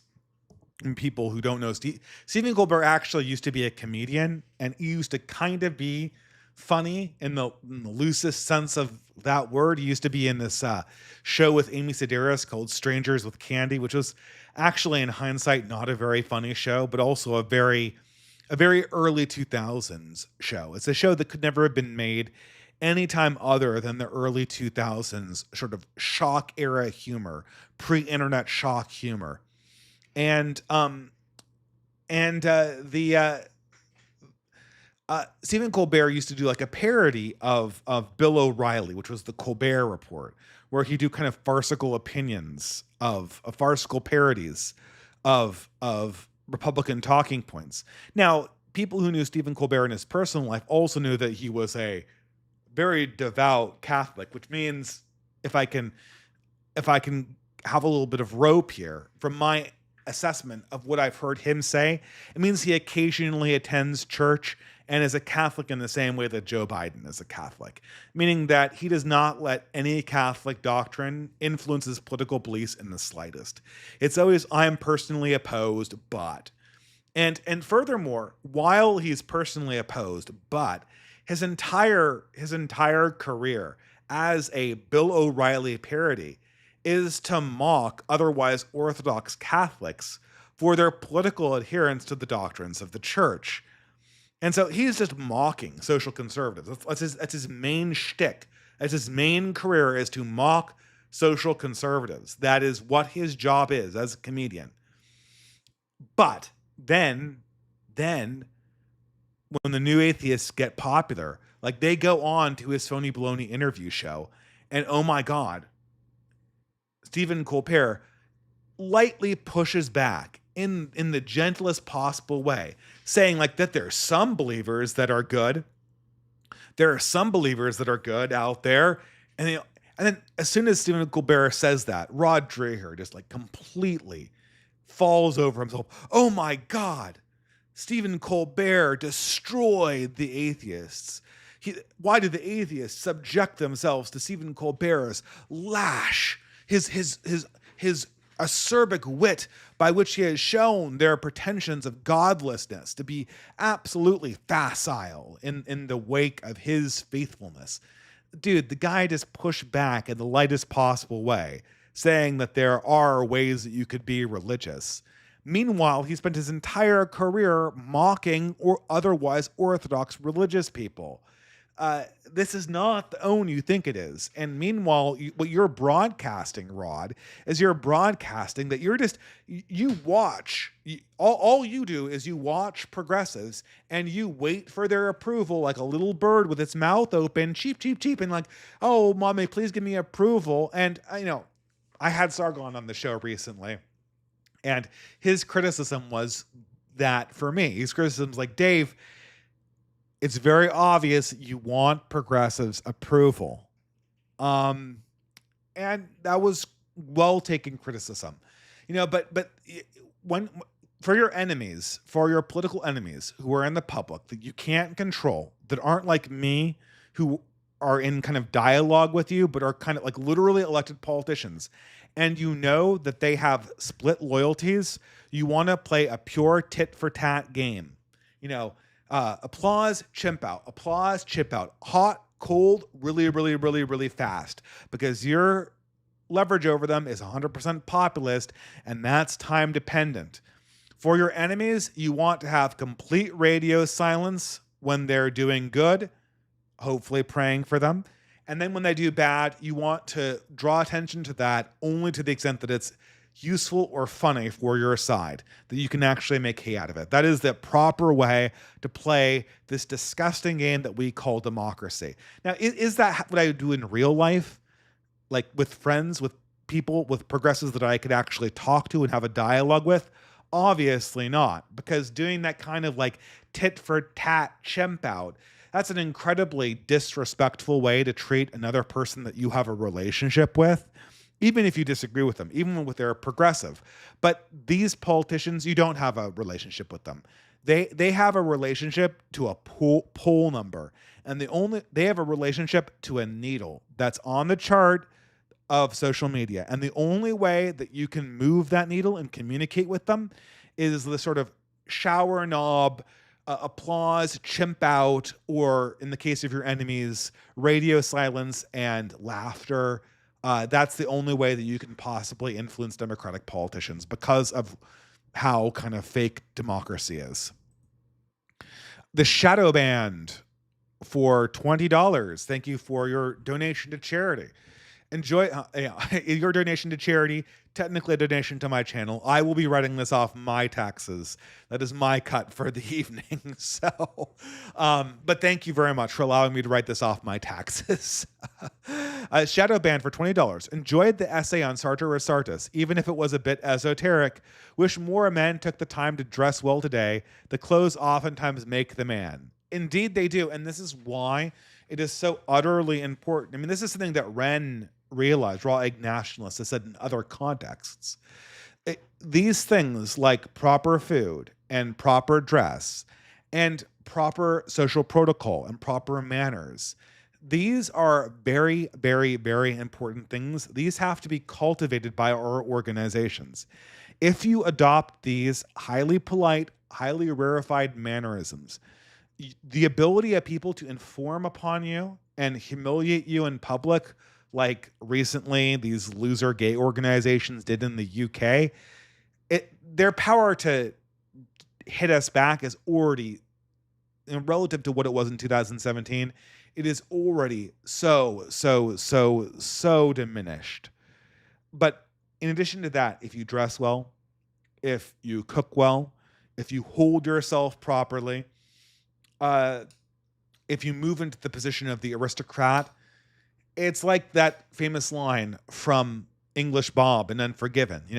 Once people gaze upon aristocracy, the mind of the traitor would be immediately wiped of all aggression, and he would become as a lamb in the wake of true regal spirit. Maybe not as much as English Bob might hope or think as an Englishman of the 19th century, but that there's a core of that is absolutely true. And thank you for liking that essay. It took a long time to write, and I'm getting another essay out. I've got like 3 or 4 essays in the works, but I'm going to try to get them out as fast as possible. A dono time, Dave. Hope you cover Carl's pure acid take of last days. Here's the following thread on them. Maybe I can look at this here. Thanks to the magic of okay. I remember participating in this discourse. This was the big argument that Carl and Isaac Young, I always get Isaac Young and Isaac Simpson mixed up. I'm going to need to run and get a glass of water really soon. As a matter of fact, let me put you guys in intermission. I'll go get one now and then I'll comment on this. But I got to get water, otherwise my voice is going to disappear, and I forgot to pour myself a glass.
All right, guys, I think we're back. To make sure that we're actually still going live here. Okay, looks like we're good. Hopefully I'll say F's in the chat. Okay, so it's the so I vaguely remember this Carl back and forth with him and a bunch of Zoomers. 25 is young. You probably aren't very impressive. Your prime years are 35 to 40. You're not a woman. Stop thinking like one and build some capital. Look, these arguments between millennials and Zoomers are people are absolutely talking past each other. I dated in high school, but then I had like this really long dry period through my college years. I didn't properly start dating again until I was like 24. And then after that, then I became Christian in my late 20s. And, then I kind of changed my dating approach altogether. And I guess I got married roughly around the time frame that Carl was talking about. And that's all well and good. Look, we're just talking past each other here. So what, I know So obviously Carl said this, and a bunch of Zoomers got really angry at him. And the reason why they got angry at him is you can't wait till 35 to start your life. You can't wait till 35 to start your life. It's hard. It's additionally hard because women hold lack of dating against you unless you're in a religious community. That's another hurdle that young men have to jump over because they do the whole women thing. Oh my God, other women don't like you. Ick. This is, I mean, this is the Lauren Southern thing, man. I'm just saying the whole exhaustion. It is absolutely real. Can women just stop doing this? Can women stop doing this? But of course, for a variety of reasons, both good and bad, apparently they can't. So men have to come in. What Sargon and I have voiced similar comments to that. I know that as a society, we cannot have young men wait till 35 to get married on average. That is collectively a societal death note. We cannot accept that. It is unacceptable length to wait to start dating seriously. 100% collectively. It is absolutely true too that waiting long, in addition to giving you time to build capital, which is increasingly difficult as young men to build that capital, it also has the disadvantage that you're in some sense you're missing out on the 20s that previous generations had that you didn't, and it's also in some ways making things harder for yourself. So you're building with one hand and then subtracting with the other, and it's going to take some work even at 35 to hop back in the dating pool and still land with a woman who's going to be appropriate for you, given the circumstances that the modern mating market throws up in front of you. So all of those things are absolutely true from the Zoomer's point of view, and they're right to push back on that. But look at this from our perspective. What Carl is saying and what young Zoomers are having a hard time internalizing, and I need to close the door. But what Carl is saying and what young Zoomer men are not internalizing, going to the wrong thing here, pardon me, is that is that is that it's okay to wait as a young man. It's like there's two things. There's two lessons here. First of all, you can absolutely come back when you're 35 and win at dating as a man. Homath has said that in other videos, and then later on he said, "Oh no, I'm too old at 40 to find a woman and marry." That's nonsense. Men frequently marry older. As a young man, you are under no obligation to start. I got married when I was, I don't know, was it 36 or something like that? I don't know. Very, very late. Very, very late. And so this whole idea that you're locked in like a woman to having a date when you're 20s is absolutely nuts, and you should disregard this. And it's a psychological limitation that holds men back. Furthermore, dating is easier when you just don't give a shit about what women think. It's really counterintuitive. You have to stop obsessing about what women think. Find the men that you admire and impress them. If you impress men who are themselves impressive, if you impress men who are themselves married, and you gain accolades there, then I guarantee it. I mean, I don't know. Like, again, nothing is guaranteed in a world where the social norms can be uprooted in an eye blink. But if the past is any prediction to the future, which is all we can really do is predict on the past, women respond to that very, very well, very, very aptly. And so you can, in your 20s, set yourself up, not necessarily through financial capital, but through social capital, through self-improvement, through developing an understanding of yourself and a way of holding yourself that is self-confident. You can make that a reality so that when you hit your early 30s, you're a different kind of product than you were in your 20s. And so, like, a lot of these Zoomer guys, they have a very bad attitude about that and a very self-defeating attitude. So, look, I'm very much sympathize with that. What is it? Vitali. Anyway, I'll go on here. Flair cake for $14. Have you ever been to Texas? Never been myself. Yes. So when I first started my YouTube channel, and this is just after I got engaged. This is the year 2017. There was a conference where I presented the work for my PhD in Houston. And I went down there and walked around Houston and saw it. And I even met one of the people I knew online back in the day. Basket weaving wasn't a thing yet. We haven't even talked about it yet. But I met one of my online acquaintances, and that was the first time I had ever met an online acquaintance in an actual city. So I have been to Texas. It's a fairly nice place. I don't know, just walking around Houston, it felt kind of like a sprawled version of a Californian city a little bit. It didn't feel that culture-wise different, but I don't know. Maybe someone's going to correct me. Obviously, I'm sure Houston is not like the real deal when it comes to being Texan. You know, you're not getting the Hank Hill experience. It didn't seem like there were many propane and propane accessory shops in downtown Houston. Nerve A&V Maker for $15. If a conversation with the average vote is the best if a conversation with the average voter is the best argument against democracy, then a scroll through the average PhD Twitter's timeline is the best argument against aristocracy. Well, that's if you use the Nathan Kaufman's definition of aristocracy. Do PhDs realize how petty and shallow they appear on Twitter?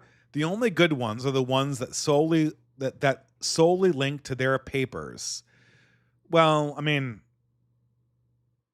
we all. I feel like I've beaten this horse to death. I mean, you remember the whole Nathan Kaufman's fiasco.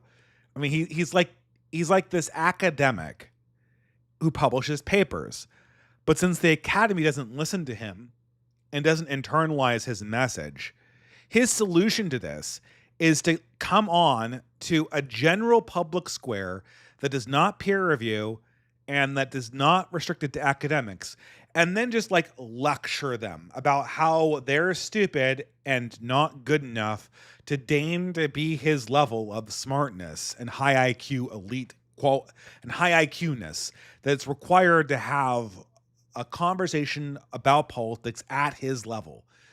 And he's not an expert, but guess what? He'll give you his opinion on foreign policy. He'll give you his opinion on economics. He'll give you his opinion on climate change. And if you disagree with him, then you're not in line with the experts. It's expert consensus for thee, my own opinion, and independent thought for me.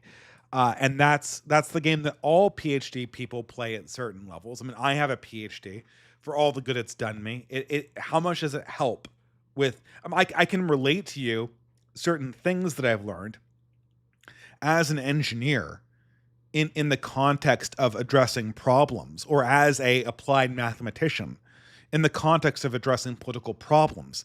But this gives me no authority to speak on political problems. I'm just walking you through my thought process and how I've come to a different conclusion than my adversaries in the conversation. So it's really weird to also have Twitter running in the background, because you can see people kind of comment on kind of comment on the stream as it's going on, but not in super chat form. But thank you, Norvan V Maker. Soul Gamut for $50 USA. Very generous. Thank you. The entropy sign in is fixed. Thanks for doing this, Dave. Well, thank you very much too. And we've got, maybe I should update my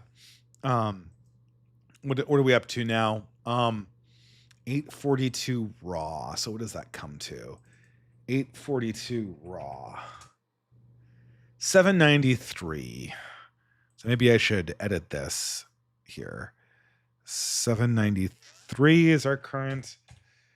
We're way far away from getting to the super chats that represent that. So at some point, this contribution tracker is gonna taper off. But this is a really good get for charity, guys. We're getting up there towards the thousands. This will be a nice fat check to the church. I'm going to double check with the OGC guys to make sure that this is indeed the charity to give to the Texas flood relief and that we haven't had an update since then. But it will go to some charity that's aligned to our purposes, that's not overtly political in a non-optical way, and that is directly giving money to the support of the families of the recent Texas flooding.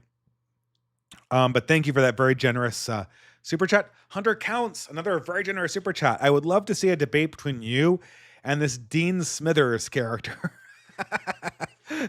Smithers. Yeah, Dean Withers. Isn't it Waylon Smithers from the yeah, I mean, I don't know. I have absolutely no desire to do it. What would the debate be? It would be me.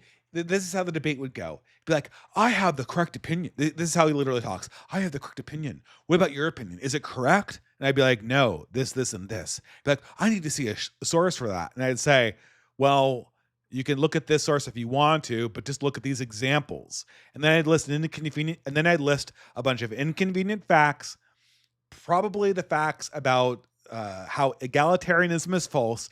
And then when I did, he'd be like, oh my God.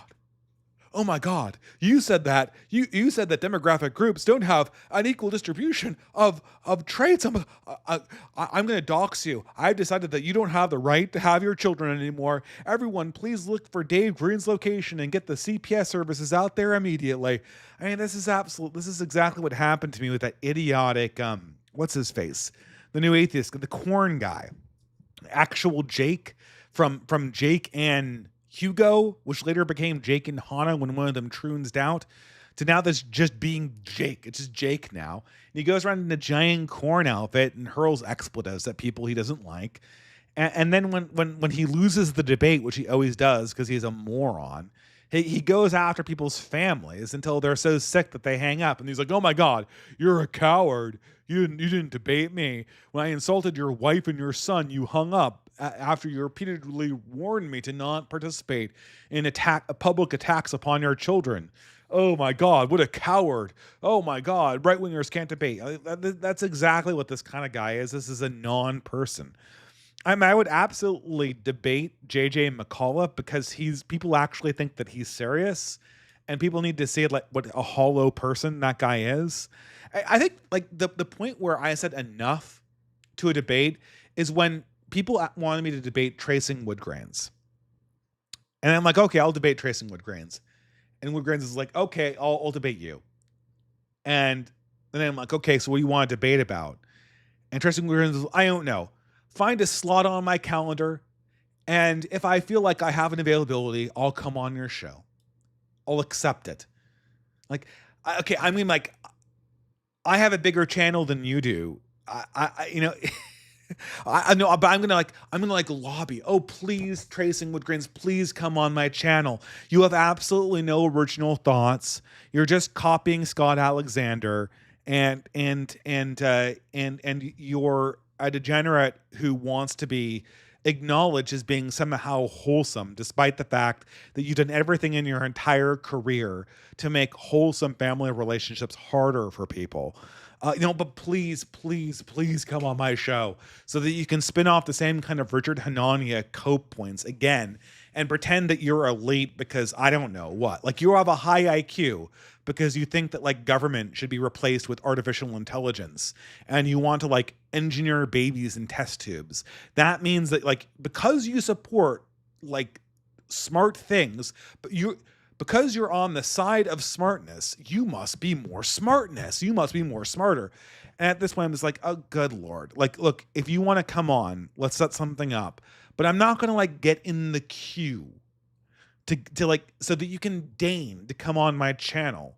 So I can give you more clout for having absolutely no ideas. Like this is not going to happen. Like there's a limit to what I'm willing to do.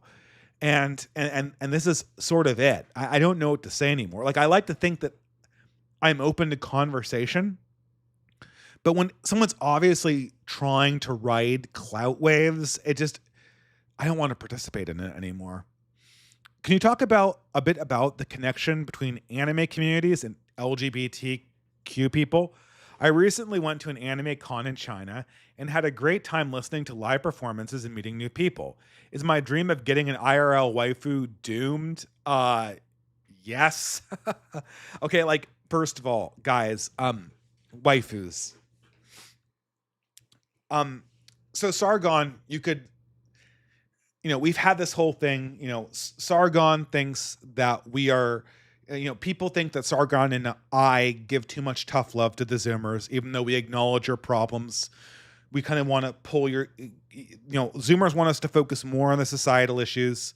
Obviously, we acknowledge the societal issues. That has to be absolutely clear. We do. But we obviously want the Zoomers to focus more on their individual agency, as the other edge of that scissor, So there's divisions there. But there are just some things that are unforced errors in this world. There are just stupid things that I see young people do. And waifus is one of them. Okay, so look, we discussed a variety. So one of the things you need when you are going into the dating market is a way of holding yourself in public that is appealing to women. Now, obviously, everyone cannot be influencers. Fair enough. Some people only passively consume media, passively consume social media. That is how God intended the devil's tool that is the internet to be used appropriately. Uh, However, if you are posting content to the internet, if you have a YouTube channel, if you are making content for the internet, please, please, please, I am begging you, do not simp.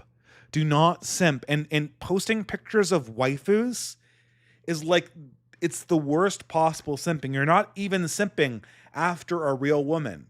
You're broadcasting to the world so the whole point of the social media space, insofar as it makes you an appealing man, is like, I am in public, I am holding myself, I am standing for principle here. Like Martin Luther, well, at least Carlyle's version of Martin Luther. This is where I stand, and I may say no other. The spirit of heroism. That's what we're doing in this online space. Women see that and they become a fan of that, right? When you simp, when you post pictures of waifus, what you're saying is, here is not where I stand. Here is where I orbit around women. That is not establishing yourself as a person that women can believe in. That's establishing yourself as a follower, the exact opposite of what you want an online presence to actually do for you. It also, with the anime waifu, there's a component of futility to it. Men have always had pinups, right? I mean, first of all, men have always had pinups in ages where it wasn't clear that the pinups was a surrogate for, a girlfriend, right? People had pinups on their fighters in World War II. There were no women around, and women would never see it. That was one reason why they were able to get away with that. Two, those flyboys all had girls back at home. They might have had multiple girls back at home. No one thought the World War II fighting ace might be a lonely heart. And the combination of the fictional woman without the real woman, I mean, like, take my situation. Like, but if I posted like a sexy anime babe, like partially undressed online, and I had a girlfriend who was aware of my Twitter account, like, what would happen? Like, the ordinary reaction of most ordinary women under those circumstances is to get angry at men. Like, they see you posting other women, even other fictional women, and that makes them angry at you. And I'm just a man that I can post pictures of anime women and my girlfriend doesn't get angry at me. Yes, maybe, but the more likely situation is that you don't have a girlfriend, and this is a proxy or substitute for one. Your answer to the anime question is that, look, I love anime. I love Miyazaki. I like Akira. I like Cowboy Bebop. I think that holds up. Evangelion was pretty good. A very interesting concept, certainly. And, I really love the original Vampire Hunter D. I love the dying world. That's one of my favorite genres of all time, or favorite fantasy modes of all time. Um, sure, but the problem is anime culture, which is it consistently has this mode where it encourages this kind of simping attitude where you're kind of involved as this identitary, like you made your identity a consumption product, and you've made your expression and the more, like, I remember in cosplay, I first saw the real pause in cosplay culture inside anime conventions. Like, men would orbit around cosplaying women. They would orbit around like these idealized depictions of women. And nobody would actually focus on the actual message, the actual thing that this thing is trying to communicate. Okay, so let's say that you like a good example. Let's take the last anime that I watched in high school. In my high school arc of watching anime, it was an anime called The Last Exile. Now, The Last Exile is a Victorian anime. It's like a Victorian sci-fi anime. It is a steampunk anime. And part of the pleasure of watching it is watching all of these people who are going around in Victorian outfits, being very honorable and principled and getting things done, and really being men in the world and women in the world. Uh, the reaction of the fans to this anime is to glom onto the costumes and the form, and to never pursue any of the virtues that are depicted there. This is consistently the problem with anime. The anime culture consistently and repeatedly attempts to use the form of the romanticized past to replace the actual instantiation of it. And the waifu is the prime example of that. Furthermore, women are doing this too. Like, they're how we make fun of like clitlet or chicklet or girl porn or flicklet, as they call it. How crude can I make the discussion of this? Like the pornographied versions of Twilight that accost you every time you walk into a modern bookstore. This is, we make fun of this, but the anime culture is doing the exact same thing for women. So meanwhile, while you're pursuing your overly fictionalized impossible anime girl, half the women are basically developing really bad habits when it comes to relationship expectations, along the very lines that we complain about when it comes to young adult fiction. And what results is like this very unhealthy situation.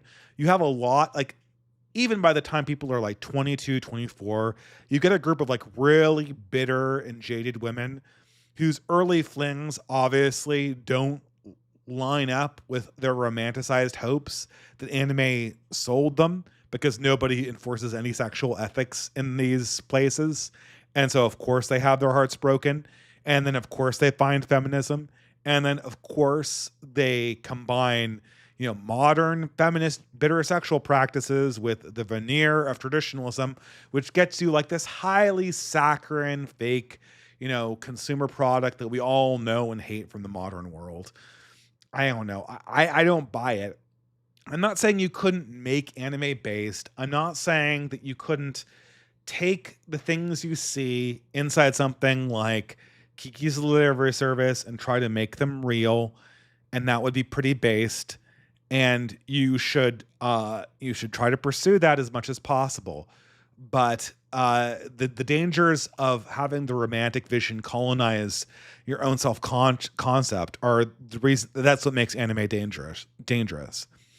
Michael Cruz for $50. Prayers for Texas and their families. Thanks for your work, Dave. Well, thank you for your very generous donation. Meta Britain for $5 says, has Raw Egg Nationalist become a believer with the dark elves you win? Seems to be the simplest motive for him writing this article. Well, I mean, that's the article I just discussed from Ren. I don't know. I think he's just angry at people, to be honest. I think he's just angry at certain populists, and he's kind of lashing out, and he knows that the more populist wing of the right really hated that dark elves versus hobbits article that Yarvin wrote earlier. I mean, where does this go? Okay, so you're elite, you're in the whole Red Scare thing, and then what? Like you don't build anything publicly, you don't build community, you don't do political activism, you don't do events. That's apparent because I guarantee it. I guarantee you that if you do political activism and events, you will eventually attract the ire of one of these agencies and they will eventually get an infiltrator on you and it will do absolutely nothing right now. It'll be a minor speed bump for you. But like I don't know. He's obviously angry at people and he obviously wrote that response just to be angry at people and that's where we are right now. Vegas 77 for $5. Every time Trump appoints a woman does every time Trump appointed women compromise us, or will we get a woman like the Squad or even the Republican Maria Salazar? Ugh. But will instead overtly advocate for heritage Americans. I just think that women in politics are, I don't know. I think, look, there's going to be women in politics for the foreseeable future. That's a reality we'll have to deal with. But I think that the kind of men we need in politics right now are highly, highly aggressive men that have a vision for the world that includes us and that don't get scared when the mainstream elite media moves against them. Which this is the problem with women politicians is they're very, very amenable from elite peer pressure. Even like Amy Coney Barrett and the variety of people like that. These women, it's very obvious that their morals are in the right place.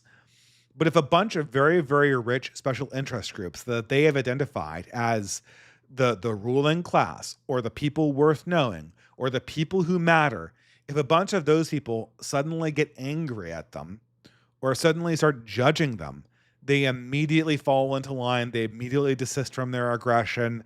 They immediately try to fall into a compromise position, even if that compromise position is a position that it is strategically bad for you to be in, like the compromise position around Epstein that Trump finds himself in right now. I don't know. Look, we'll have to deal with female leaders, and obviously there are some leadership roles, some administrative leadership roles, some organizational leadership roles that are highly suited for the fairer sex. But when it comes to having like a very aggressive negotiator, when the person you're going against is the opinions of the mainstream elite set, then just what are you doing? Like the having women leaders in that context is almost always going to be counterproductive. Benway for $5 says, I visited relatives in China this summer, and while I enjoyed visiting landmarks and catching up with families, I can't help but notice how hyper-materialistic it is. Hard to believe that the Chinese would ever go communist. Yeah, I mean, China is a very hyper-materialistic culture. And they kind of always have been very, very mercantile. This is actually one of their big problems because their materialism is going to be their ultimate end when it comes to the birth rate crisis in China. There is no materialist case that can be made, or there's no materialist policy that can get people to make a decision to have children. It can only be done through appeals to esoteric value that transcend people's materialistic wants. And that is going to be China's great downfall with all of this. Now, who knows what will happen, right? Maybe China will be replaced by robots entirely and we'll deal with something entirely different historically. But, this, as far as humanity is concerned, China will live by the materialist optimization. And if Korea is any pattern, it will die by materialist over optimization, as materialist optimization always does. AMV Nervemaker, $15 says, the French author of The Little Prince also wrote a memoir of his time as a pilot during the early days of the air mail. It's called Wind, Sand, and Stars. It's one of the most profound and life-affirming works I've ever read. The work is truly noble and aristocratic. It's on Audible, only 5 hours. I would definitely. I have seen that in the bookstores. I have never read it. I will definitely read that book though. Now that you mention it, and it's funny. It's funny you mentioned that because the Little Prince is always one of those works for children that has no home. Another one is Spirited Away. So when I saw Spirited Away in the theaters, I was with my anime group in high school. We get out of the theaters and we're blown away by it. Oh my God, that was the greatest children's movie ever made. And everyone agreed, like, that's the movie that we're going to all show our children. And that's a little bit tragic because, like, of that anime group, like, at least two people kind of, went down the trans alleyway and then just never had children for because, they literally castrated themselves chemically or effectively. And so there's a note of irony on that, but the joke's on me and everyone else who did have children, because we discovered later in life, well, like the people who did have children among my high school group, that Spirited Away is like the worst children's movie of all time. It's a great movie, and it's a great movie for maybe a certain type of young adult who can appreciate movies about children, and maybe a certain type of very precocious child. But every time I've showed it to kids, the younger kids freak out because it's too scary. The older kids get bored because the plot's not linear enough. And they can't keep track of the characters because the intricacies of the deal are too sophisticated. So, it's a very difficult thing to give to children. And the same thing's true for The Little Prince. I mean, Little Prince is like, it's written to be bought by parents for their children. My mother, who's a big Francophile, not from France, but she fell in love with France, and she bought The Little Prince for us as books. I hated that book, and so did every kid who grew up with it. That book is a beautiful book, but it's mainly designed to appeal to adults. By the time you're old enough for The Little Prince, you're already reading things like Wizard of Oz and Alice in Wonderland, and like The Dark is Rising and The Hobbit, like things that have actual plots and adventures that make more sense, that are less like cloying and precious. And so like The Little Prince is like a beautiful book, but just like totally unsuited. So maybe The Wind, Sand, and Stars are much much better book, more appropriate if it's going towards adults. I'll recommend that to people. Guy Rosen for $50 USA. From a younger guy who's been following for years, much appreciation for your efforts and insights in these trying times. Many in my cohort seem to be turning to a more destructive or counterproductive ideology or methodology amidst the increasing dysfunction. Instead of building and networking, here's to more serious and workable solutions. I mean, that's really the whole reason why I think it's so essential that we build in real life. Right now, the orgs are kind of trying to lay low a little bit because of this very minor and passing negative coverage coming from the UK. But it's essential that people organize in real life, either with base people that next to you, or with people that you meet from meetup groups. And we're going to have to deal with how we manage organizations and all this stuff, but it's got to start somewhere. Ben White for $10 says, it doesn't help that Chinese cities are very secular. In a way, that makes American cities like New York City feel almost religious. Very few people attend mass. Many cousins of my generation don't want to have any kids. My parents grew up in large extended families. I fear I won't get that benefit. Well, are you Chinese, Ben White? I guess your name kind of threw me. You should be named Ben Non-White. No. But you're absolutely true. I've only been to Taiwan. I've never been to China properly, and it was really funny. I was giving a talk at a conference in Taiwan. I did like an 18-hour all-nighter. Gone to Taiwan, fell asleep for 3 hours, gave my talk, got right back on the plane, flew back to Seattle, and then taught my class the very next day as the first semester of summer school as a grad student. That was my experience in Taiwan. I got to go around a little bit, what immediately strikes you as remarkable about Taiwan is, yeah, it's a very secular world. It is a very, it is a very kind of material world. And it's on because everyone in California is all about Eastern spirituality. But you feel the spirit there less, it seems. It feels like you're in the land of a dead god, you know, and no new spirituality has come in. It's sort of completely disenchanted. You know, and that's an interesting dynamic. Ben White again for $3 says, "Will the United States finally get the great monarch that will rescue us from the wreckage of democracy, or is a national divorce into smaller republics inevitable?"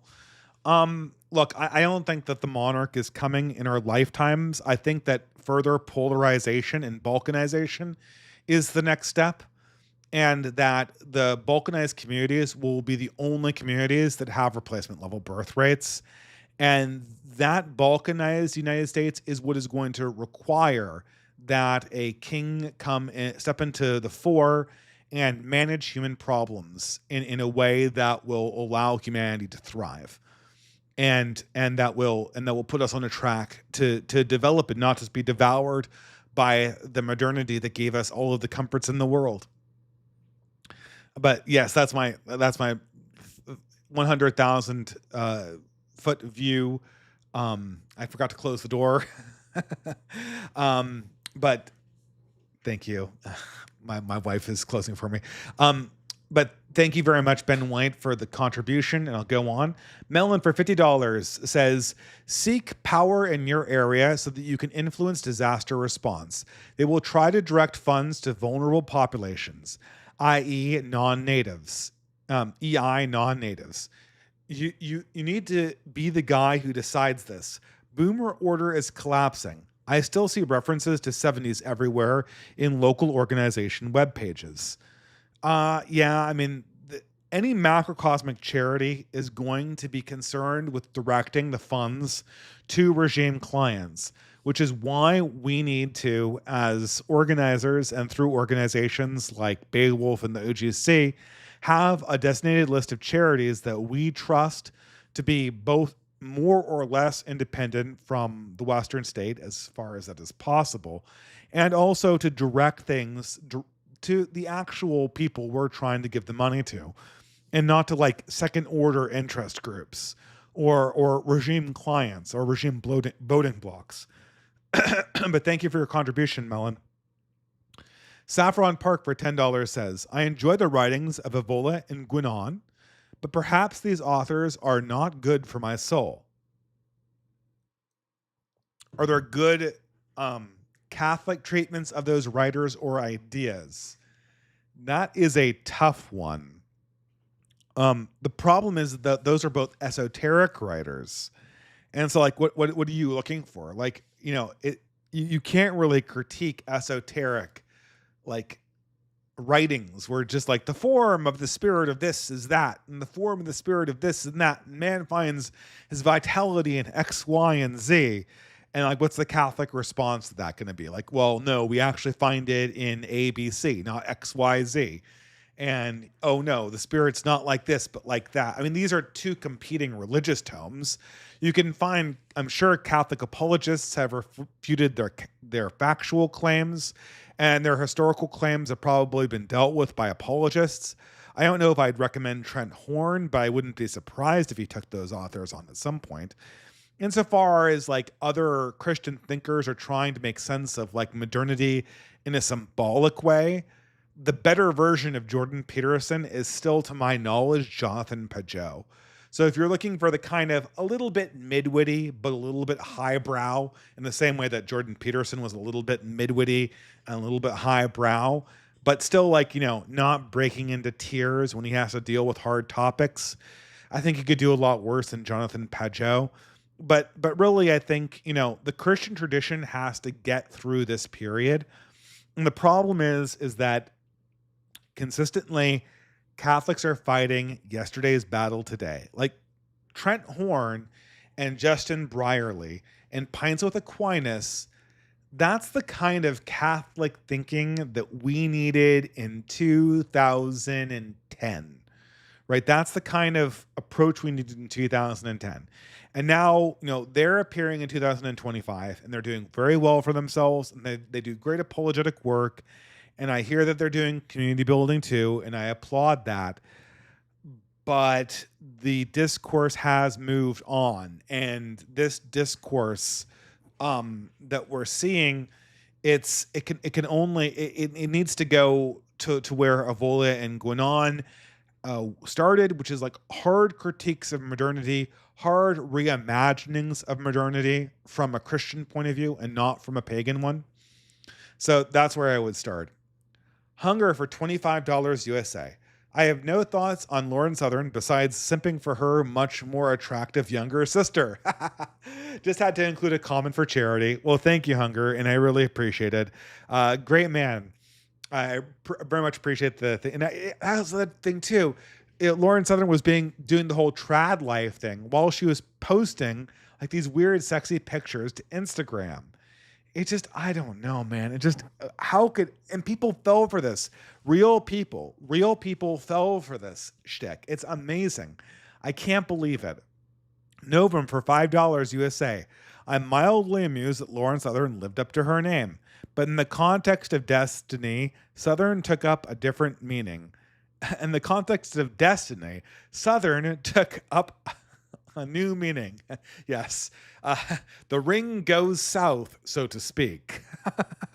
Bad jokes aside, take my money for charity. Good stream as always, Dave.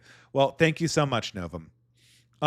Lothrop for $15 says, I was baptized in the Lutheran Church Missouri Synod this Easter. What is your take on the Kosovo War? From my perspective, the ethnic conflict seemed inevitable and was hastened by the Bosnian War. What is your bearish or bullish predictions for the Western Balkans? Ethnic Elbow asking, fake Serb. Well, obviously, the town that my father was born in 1936, which was German, and that he was ethnically cleansed out of, is now occupied by Serbs. It's in Serbia. It's on the banks of the Danube River. Maybe I'm giving too many hints. I don't want to name it. I have roots in that area. I mean, look, the Kosovo War was the prefiguration of a color revolution for which the State Department wanted to start the expansion of NATO eastward. That is what that war was about. And Kosovo was what kicked off Putin's desire to push back against NATO expansion and against Western expansion on the other side, which is now directly leading to the Ukraine war. It began in the Bosnian War. It began with a variety of ethnic grievances that, obviously, if my family went back there, we could have our own little counterclaim ethnic grievances if we so desired to portions of probably the other half of that country, not the southern half. I don't know. I mean, it was it was simultaneously a real ethnic conflict that needed to be stopped, and it was also simultaneously an attempt of the State Department to grab power in Eastern Europe they had not previously have and flex its muscles on the Russian bear.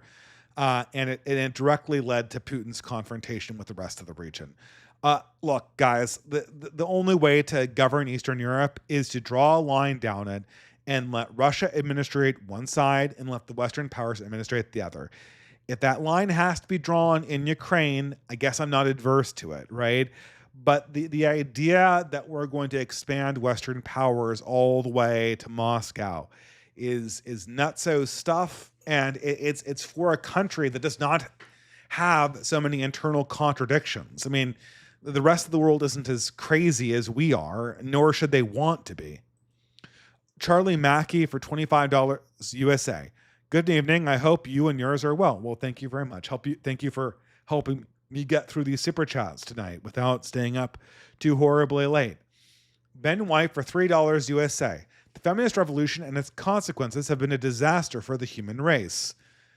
Indeed, they have. It's kind of funny when you think about it, but like if you were to design an ideology that would stop men and women from like mating and having children, how could you could hardly do a better job than feminism. It's like women, men are responsible for all your problems, up to and including problems that are just caused by life, like pregnancy and childbearing. So what you need to do is you need to take up time-consuming, semi-professional jobs that will flood the labor market and make the single income household a thing of the past, and then get super irritated and alienated and then blame that on men, and then educate your daughters way more than your sons, and then teach them that they should have standards that are impossibly high for husbands while simultaneously removing the restrictions of sexual norms so that everyone's in a sexual free for all and nobody can pair up. Yeah, that's a formula for population collapse. Congratulations. This is either a psyop or the something that Satan invented. And it doesn't even make any sense by its own logic. Like feminists these days can't even justify feminism to themselves. Asteroidal Assassin for $3. If you think American shitlibs are bad, you should see the ones in Tehran. Imagine deferring to a country which wants to literally destroy you. Oh yeah, I can imagine that. I knew some Iranian shitlibs. I thought they were all in California. I thought that all the Iranian shitlibs had all moved to southern and northern California and had joined the agribusiness there and had joined Silicon Valley.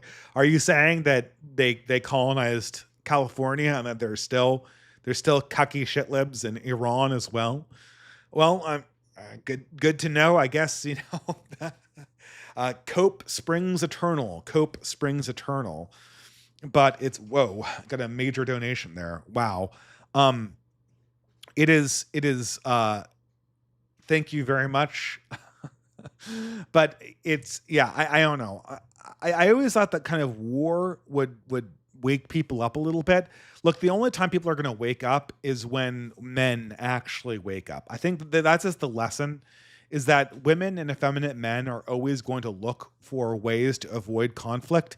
And it's up to the hungry men to really work to think collectively and to think collectively about the future and the future of their children. And that's the only way that we can possibly play this game and play this game for the long term. Isaac Young for $10. Everyone go subscribe to Isaac Young's channel and read his books. I unfortunately have not read his books. I have a principle that I never read a fantasy series until the author has finished it. I'm sorry, I'm too burned by The Wheel of Time and Game of Thrones to do this again, even for my good friend Isaac Young, cultural critic extraordinaire as well. Isaac Young says, you mentioned all of these leftists and how you mentioned all these leftists who bow out because they can't make enemies. Meanwhile, I often feel like I'm in a fist fight against the whole internet. Well, yeah, I mean, this is the whole thing, is that the left-right distinction, it has become, over the course of the last 20 years, it has become a male-female distinction more than anything else, more than we would ever think as being possible in the past. And so, of course, the left is passive aggressive, and the right wing is like explicitly, outwardly aggressive. Of course, the left ducks from making enemies, and that explains. Why do you think? I should have said this earlier, but I actually think that it's highly probable that Andrew Tate did rape Lauren Southern. Or there was something, I think it was questionable. I think that there was a questionable circumstances where technical rape could have been involved. You probably would never be able to prosecute for someone from that. They were obviously both under the influence of drugs, and depending on your definition of rape, probably something happened, right? But the way Lauren Southern handled this, she handled this in like the most conflict averse way. Like, I can't create an official police report or an accusation within the time frame that the sexual assault happened, because if I make the accusation at the time of the sexual assault, then this will create an immediate situation where I am in a direct conflict with this other person and not just in a whispering campaign. Women will always take the whispering campaign, never the direct head-on total war. And this is one reason why feminists can never win the gender war, even though they win all of the gender battles. This is why women can never win. This is why women can never win the sex war, even though they win all the sex battles. It's because when the cards are down, they can't actually fight wars. They don't not have the temperament to do so, and they'll immediately fold. But this is just the fact that BreadTube is totally effeminized.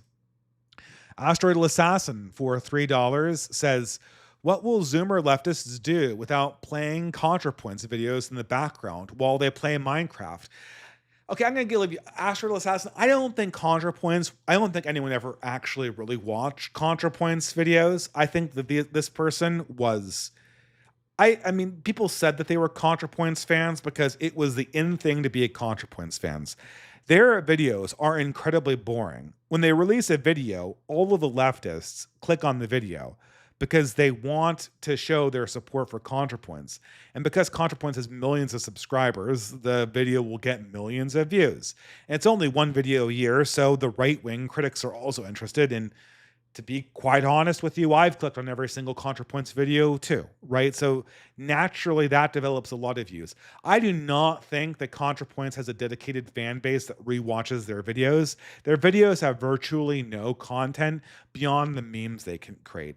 The last organic the last organic thing that ContraPoints fans genuinely enjoyed was ContraPoints dressing up like a cat girl Antifa type person. And then all of the trans autists went absolutely nuts over that because it was like a porn fantasy. Like ContraPoints became their waifu and they went nuts for that. But since then, I don't think anyone's listening to the Twilight, the 2-hour Twilight review for the 4th time, or the 3rd video on why J.K. Rowling is wrong for the 7th time. There's not enough content there. There's no insight. There's no there's no there, right? It's just, it's nothing. It's all artificial. Yeah, and what will leftist Zoomers do? Well, what they did do is they found streamers, because streamers like Vosh were more in line with the audience anyway. They wanted kind of people who were constantly there and not people who were looking like they were boomer friendly.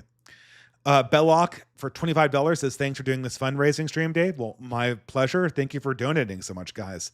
That's almost, I think, time to update the thing. PBK says, cheers. Ben White again says, what actually did happen between you and President Sunday and Faraday Speaks? It's been over half a decade, and anything before 2020 feels like a haze. Okay, well, different people. I have never met Faraday Speaks. Faraday Speaks. I tried to strike up a friendship with him, and I joined his Discord server as a right-winger who would come on and represent the side of the right wing in his little open conversation debates he had. The problem is that I did too well and I made too many good points. And then eventually him and his Tranissaries booted me, and he started acting incredibly aggressive towards me on Twitter and blocked me. And then out of nowhere during COVID, when my son was born, he just gave me this series of really weird passive aggressive messages about how I was going to go to hell because I was a right winger and because I refused to denounce people like Brittany Pettibone and Endeavor, and I refused to cooperate with the authorities. He was giving me the fire and brimstone speech, and previously when I was in the server, he was an atheist. So I Faraday, you've never expressed a belief in God, and now you're condemning me to hell. And then, he acted creepy and creepy and creepy and creepy. And then he'd send me creepy DMs, and then he'd block me. And he'd send me creepy DMs, and then he'd block me.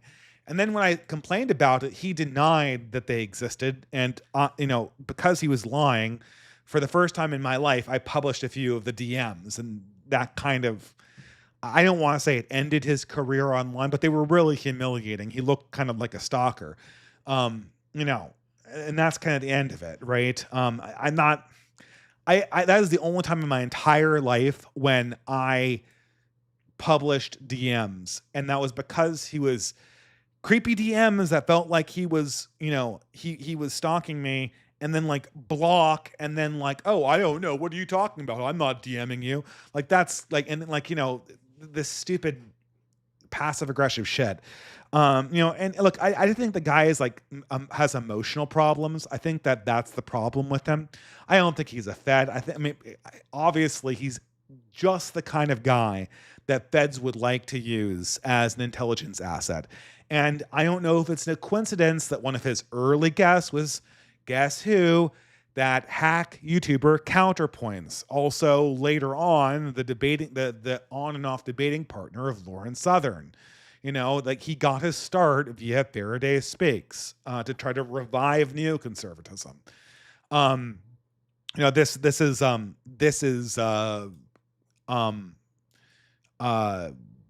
yeah, that's that's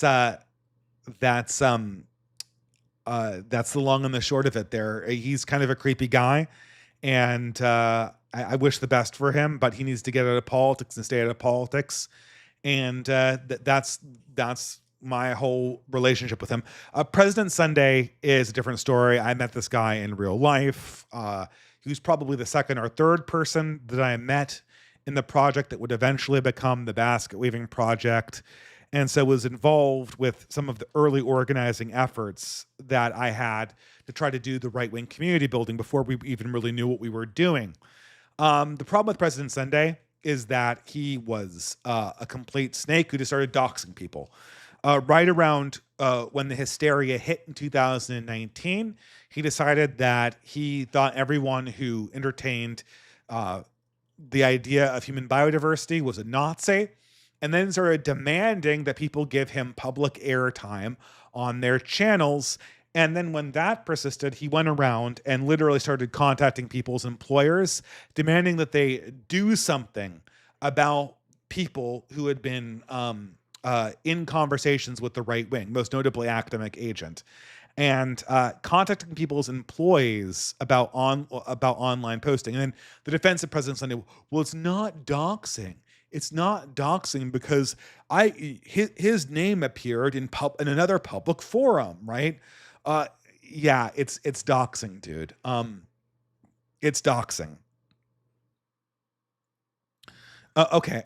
Isaac Young for so that's the story behind President Sunday and Faraday Speaks. Faraday Speaks is a weirdo, and President Sunday doxes people, and he's also this guy. He's like a lunatic too. I would have nothing to do with him if you could possibly help it.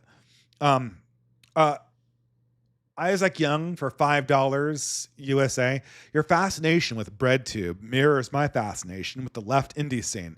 For myself, the retarded of 2025 has been the odd Redditor who wakes up and questions why everything is porn. That is funny. Like, why is the internet porn? Because you made it that way. Yeah, is self-awareness growing on Reddit? Do people actually want to have a solid identity outside of the consumer product? I don't know. That's a good question. It doesn't seem like they do. Ryan G for $50 USA. Thoughts on Thomas 777? I think he's dynamite. Very insights on historical and political theory. By the way, you and Ren are my two faves.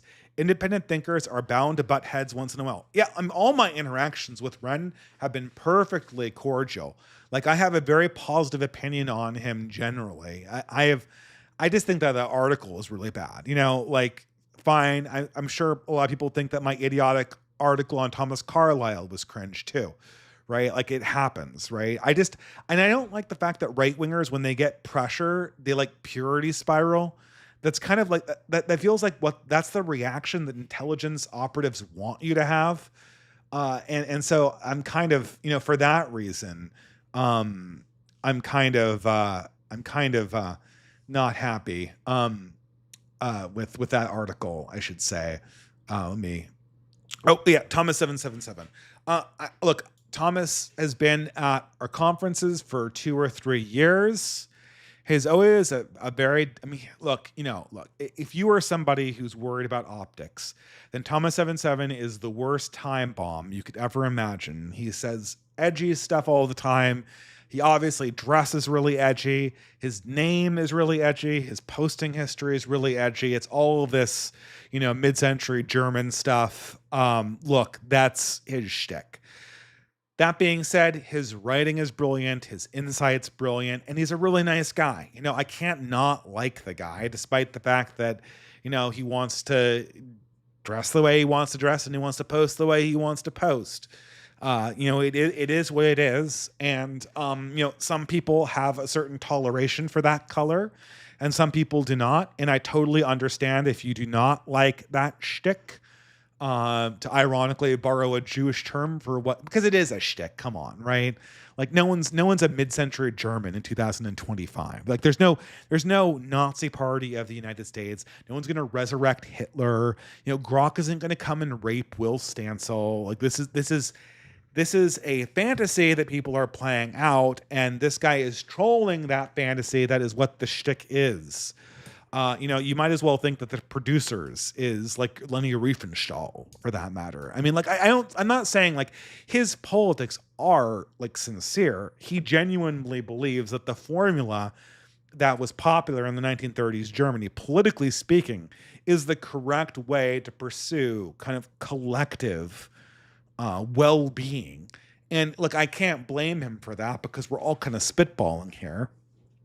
And so he's very sincere in his writing. He's very insightful about history. I haven't really followed his World War II stuff because I feel like it wouldn't be super reliable. But his description of the 20th century, like the contemporary world, is like spot on every time. So I like him for that reason. But look, I totally get you if you don't like his shtick, because a few years ago I would have really hated it too. I wouldn't have gotten it. Rome Gas 53 for $25 USA. What are your thoughts on keeping your children in the faith as they turn into adults? Finding godparents for my infant son has been a serious trial. As an older millennial, recently returned to the church, I see all my peers and family full of nihilism and apostasy. Vatican II and the effects of the 60s have been devastating. So, okay, guys, obviously they're like the typical things that everybody does of trying to model religious. I'm really bad at modeling religious practice for my son. I need to get a more regular prayer schedule for him. When I put him down, I've been really bad at that. Like going to church, if you can do Catholic school or homeschool, that's ideal. Obviously having friends who are also Catholic helps. But of course, let's be honest, that's what the boomers did. That's what the Xers did. And the children of the boomers and Xers all hit that new atheism thing. And then there was mass apostasy. The big barrier for religions is the 22 to 27. Like after you get out of college and no longer have youth groups and are an independent person and are not yet married, that is the high point of apostasy. And the fact that all contemporary institutions are kind of guarded by sensibilities that are themselves hostile to the faith means that it's a very difficult thing to swing. Okay, with that, I'm going to update our amount. It is that is a huge number of super chats. So let's see. Great job on the donations, guys, but wow. 1755. I am going to have to wait till this entropy checks to come in to give this money to charity because I have to accomplish a move in this time because I'm moving back to California and I don't know if I can float. $2,000 before this money actually for the money that you donated actually hits me. I hope I'm doing the right deduction here. It might be, yeah, I don't know. Does entropy take? Yeah, this could be less. It could be 1,500 because entropy might take 30%. But I'm assuming 2025, so that's somewhere around 1,700 where we are right now. Okay, very good. Where are we? Where are we? Okay. So the thing is, so what's missing for Catholics, we need to develop a network of young professional believers, and we need to have them directly mentored by young professionals that are slightly older than they are. That is how you keep people in the faith. That's how you bridge things. That's why fraternal organizations, in my opinion, are so important. And unfortunately, and I say this as somebody who really believes in what the Old Glory Club is doing. As the Old Glory Club becomes more serious, there is inevitably going to be a schism in that organization's future between the people who are explicitly Christian and the people who are atheists and pagans. It is not possible to keep two peoples who have radically different religious point of views under the same oath, even if they are under effective political alliance. That is that would be unique in human history, unless you have some kind of king. And so, if it goes and the king won't last for more than one generation. So as soon as the first generation of the OGC retires, if the OGC indeed lasts eternally as it's designed to do, then that religious schism will happen necessarily, because common religion is needed, is required for intergenerational coherence to be a thing, absent some kind of funding from the government or a benefactor. It's institutional in nature. So will Acolyte for $15. I always wanted to make a variation on that song, like the neoconservative song about Thomas Sowell, like I'm a Sowell man. I always think of it, Sowell Acolyte. Hi Dave, in the last 2 months I've gotten married and got laid off. Software interviews nowadays are grueling. Any advice for newlyweds? I don't know. So when I was newlywed, I had just finished my PhD program, so I was kind of in a period of unemployment after my school had ended and before I got a job at my new place. What can I say about newlyweds? Obviously, I'm sure the job is really weighing on you, and I don't know what to say about the software job interviews. I'm sure in the age of AI, that's really, really grueling. I would get a job in the interim just to make ends meet and to get you out of the house, to keep your psychology up as a newlywed. My advice is just kind of like develop a rhythm, develop a focal point for your relationship of things that you do together that you enjoy. And like inside couples jokes, I feel kind of strangely that some of the running jokes I have shared with my wife, Helen, have really helped us through marriage and have kept it really amicable, even though we've gone through so many different places where we've lived. Tome of Winter says, for $25, says, cheers, Dave. Well, thank you very much. Sam153 says, cheers, Dave, all for a good cause. What do you think of the J. Dyer OCs versus the RCs debate over things like Vatican II? Look, there are some debates. Like J. Dyer, I appreciate what he's doing in the fight against atheism. But the problem is that the reason, like, new atheists deserve to have the debate bros sicked on them. But why? Because they're not true believers. They're playing a rhetorical game that I call the view from nowhere. And this rhetorical game is dishonest, and it's designed to make them look smart without coming to any material conclusions that could ever help people out in the real world. When you're talking about two undeniable real faiths, doing the kind of like debate bro thing is really in poor taste, and I just don't want to participate in that at all. I think that these conversations need to be had in very controlled, low drama environments that are not like pulling in money from popular support or super chats, because the popular support will always try to drive engagement. So that's my opinion on Jay Dyer. I think that his approach suited for atheism, very, very, very unsuited for a sincere conversation between believers. And I have a lot of complaints with Vatican II, but I don't want to air those concerns out in the presence of somebody else that has theological disagreements in another dimension. This is what people don't get, right? So, like, do I have problems with Christian leadership? Of course I do. Do I have problems with the Holy See? Of course I do. I'm not going to like air those grievances out in front of like my Jewish friends who are saying like Christianity is a lie because Jesus wasn't the Messiah. Or I'm not going to like air those grievances out. Like the problems I have with a local priest when I'm in a debate with pagans who say that like Odin is what I should be worshiping and I'm a Christ cuck. Like, these concerns are internal, and to the point that they're shared with outsiders, have to be shared in a very, very controlled environment. Otherwise, what you're doing is you're using like the popular optics to kind of like twist people's wrist to say things that they wouldn't say otherwise, and to be needlessly defensive and aggressive.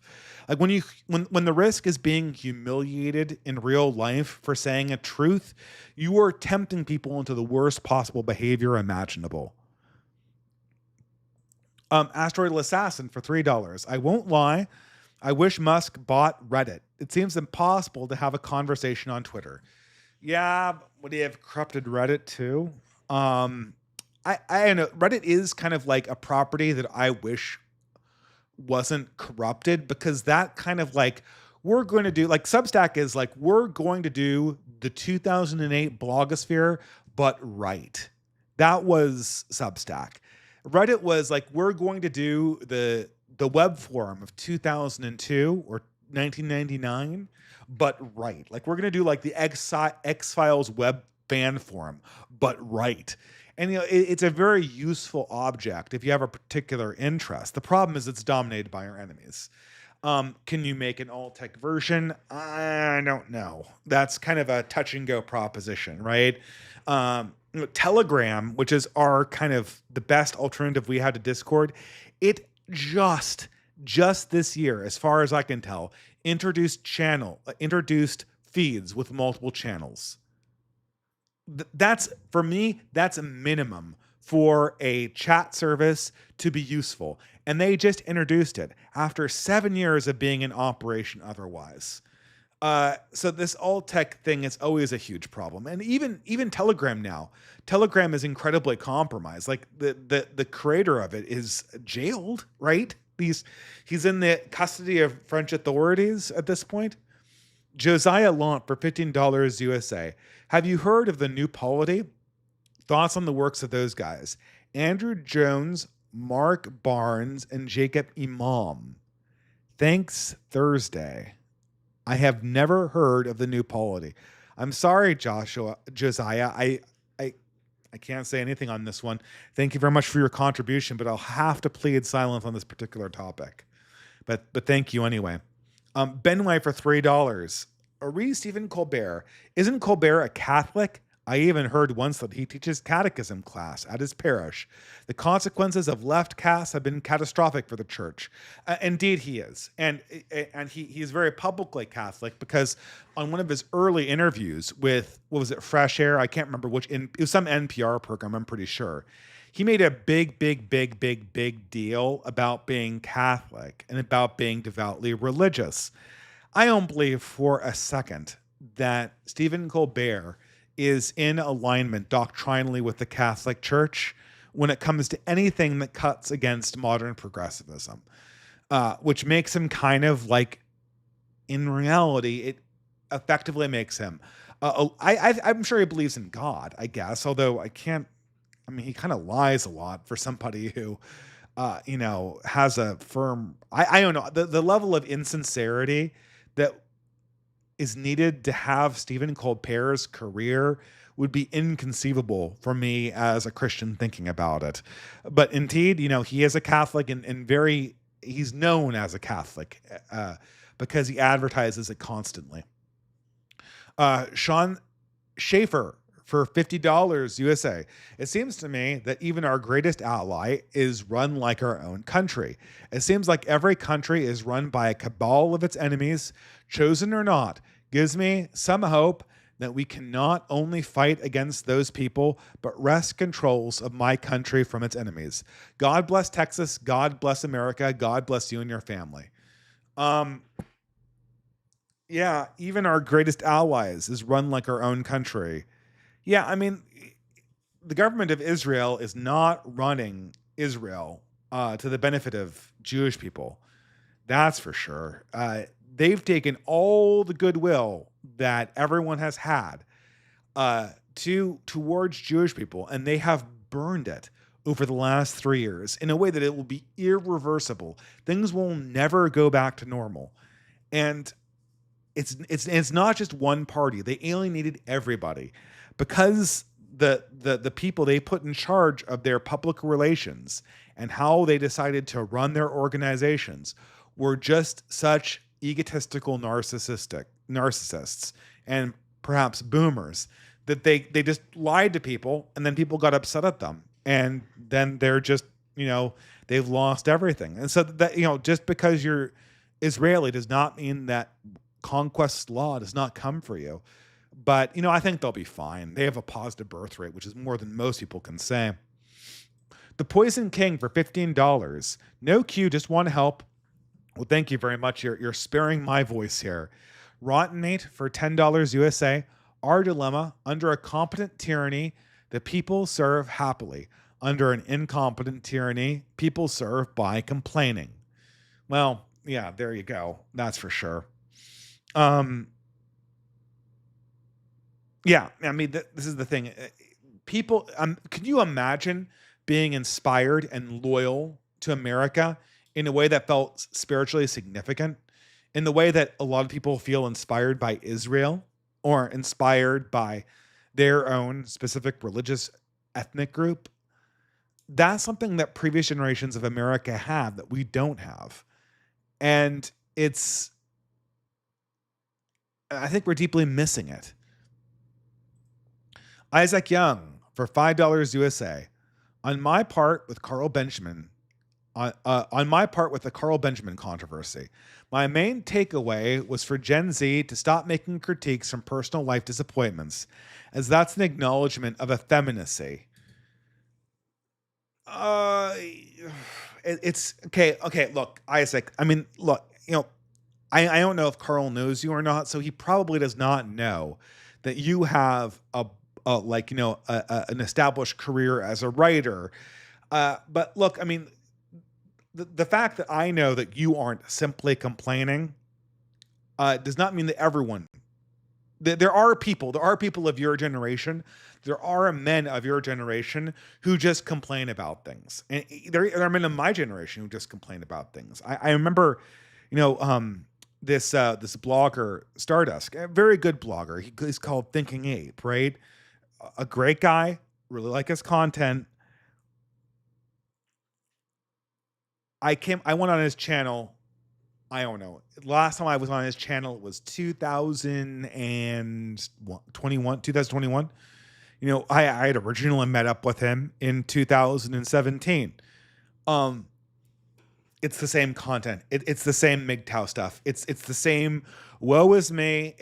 There's never any solutions. There's never any direction that young men can take. All it is a description of how everything is a dead end. Everything is a dead end. Everything is a dead end. And I know, I know that he's speaking honestly. He's just calling them how he sees them. But there has to be a least bad route.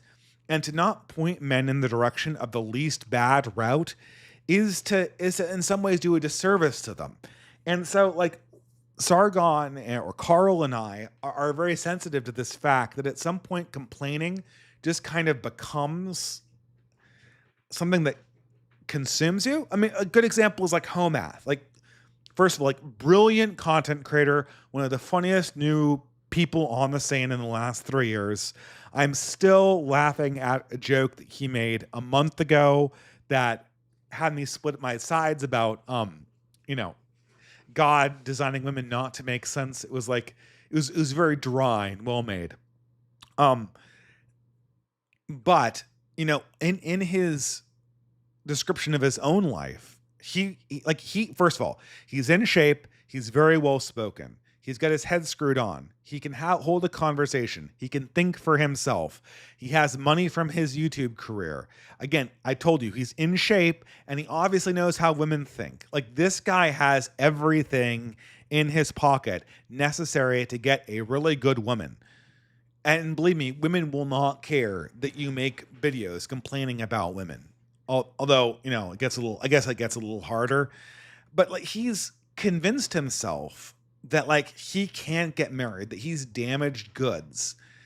And that's because like, if you're in a media ecosystem that reinforces the complaining, the black pill can devour you. And that's what people are worried about. And I share Sargon's concern about that.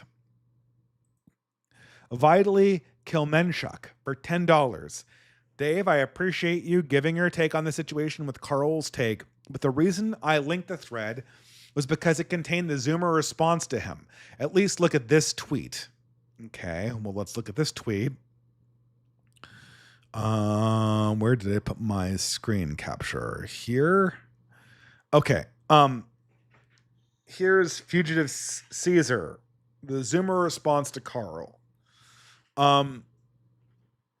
He says, you need to offer young families a stake in the future, a reason to believe in a system. The biggest danger of passive conservatives who tell men that you're fucked, you are on your own, quit complaining and do the work, is that young men believe them and organize death squads. Well, I mean, that's for sure. And then he goes on to say, Sargon is telling young men that they need to wait 15 to 20 years to have a career, house, wife, and kids, and to be treated as an adult. It's an attractive sales pitch. Yeah, it's an unattractive sales pitch. Young men playing video games always have the option to play some real-world Grand Theft Auto. 25 isn't impressive. How old are you when Octavian, Alexander the Great, Hannibal Barca, Napoleon, all these people started in their 20s? I mean, I get it. But, okay, without reading this entire thread, and it's pretty long here. Okay, so young men, look, if you want to join like a survivalist organization, I'm not necessarily opposed to that, right? What I am very much opposed to is this like cat girl kulak thing. Like, cat girl kulak is a person who advocates for people to engage in literal violence against the state.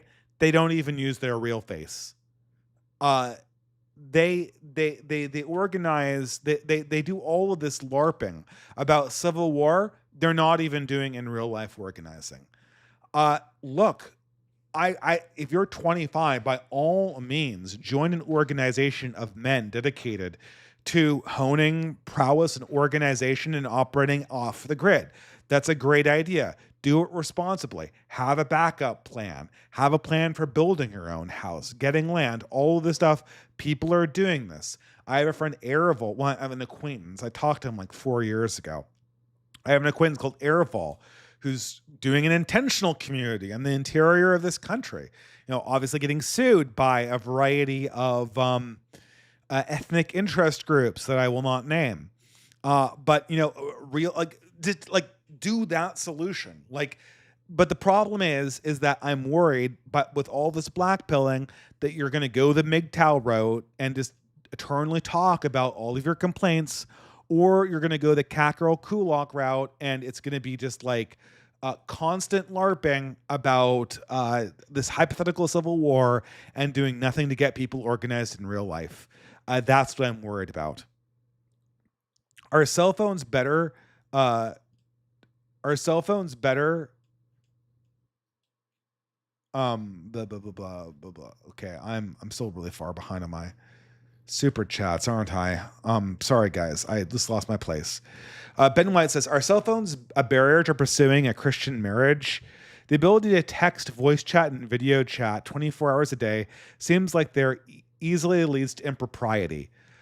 Cell phones are absolutely a spiritual hazard. I don't know what the solution is. Uh, they're sort of necessary to be in the modern world. Maybe you could kind of like lock them so that you stay away from bad apps. They're certainly very deleterious to women's psychology collectively. But like, I don't know, what does that mean? Like, okay, great, they're bad. Like macrocosmically, these smartphones are really, really bad. I don't know what that means when it comes to, uh, you know, mating and like how we are individually supposed to react to this. We can't all get rid of our cell phones. Asteroid Assassin for $3 USA says, I won't even lie, modern dating has me jaded. My parents are talking about arranging a marriage between undoubtedly presenting me with a boring brown girls. I don't think I really like any of them. Well, I mean, look. I mean, then don't say yes to it, right? I mean, is all arranged marriage just like your parents setting you up on dates? I mean, look, I know guys who would kill for that privilege.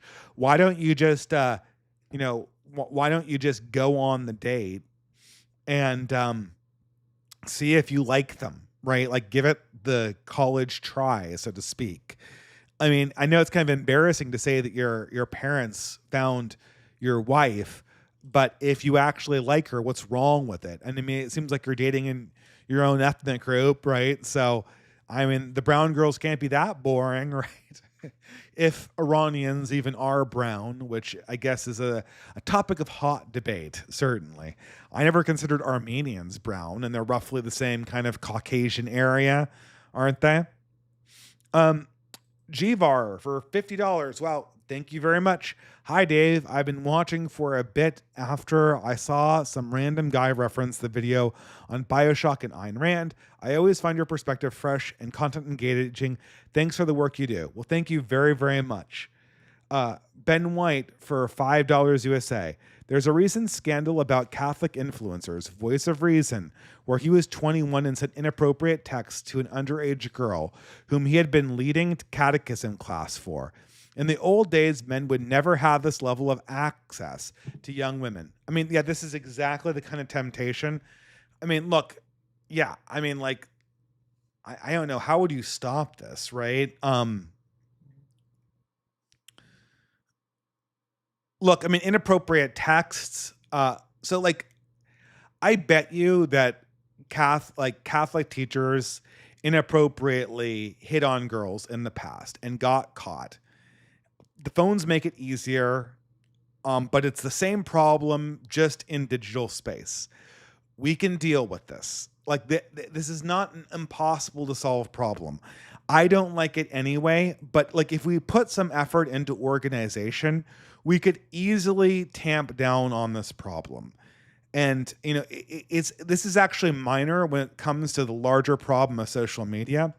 So I feel sort of safe in saying that.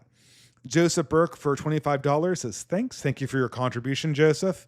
Asteroid Assassin for $3 USA says, about anime, it's kind of nuts how nowadays only East Asians have the industriousness of drawing real human figures with minimal shortcuts.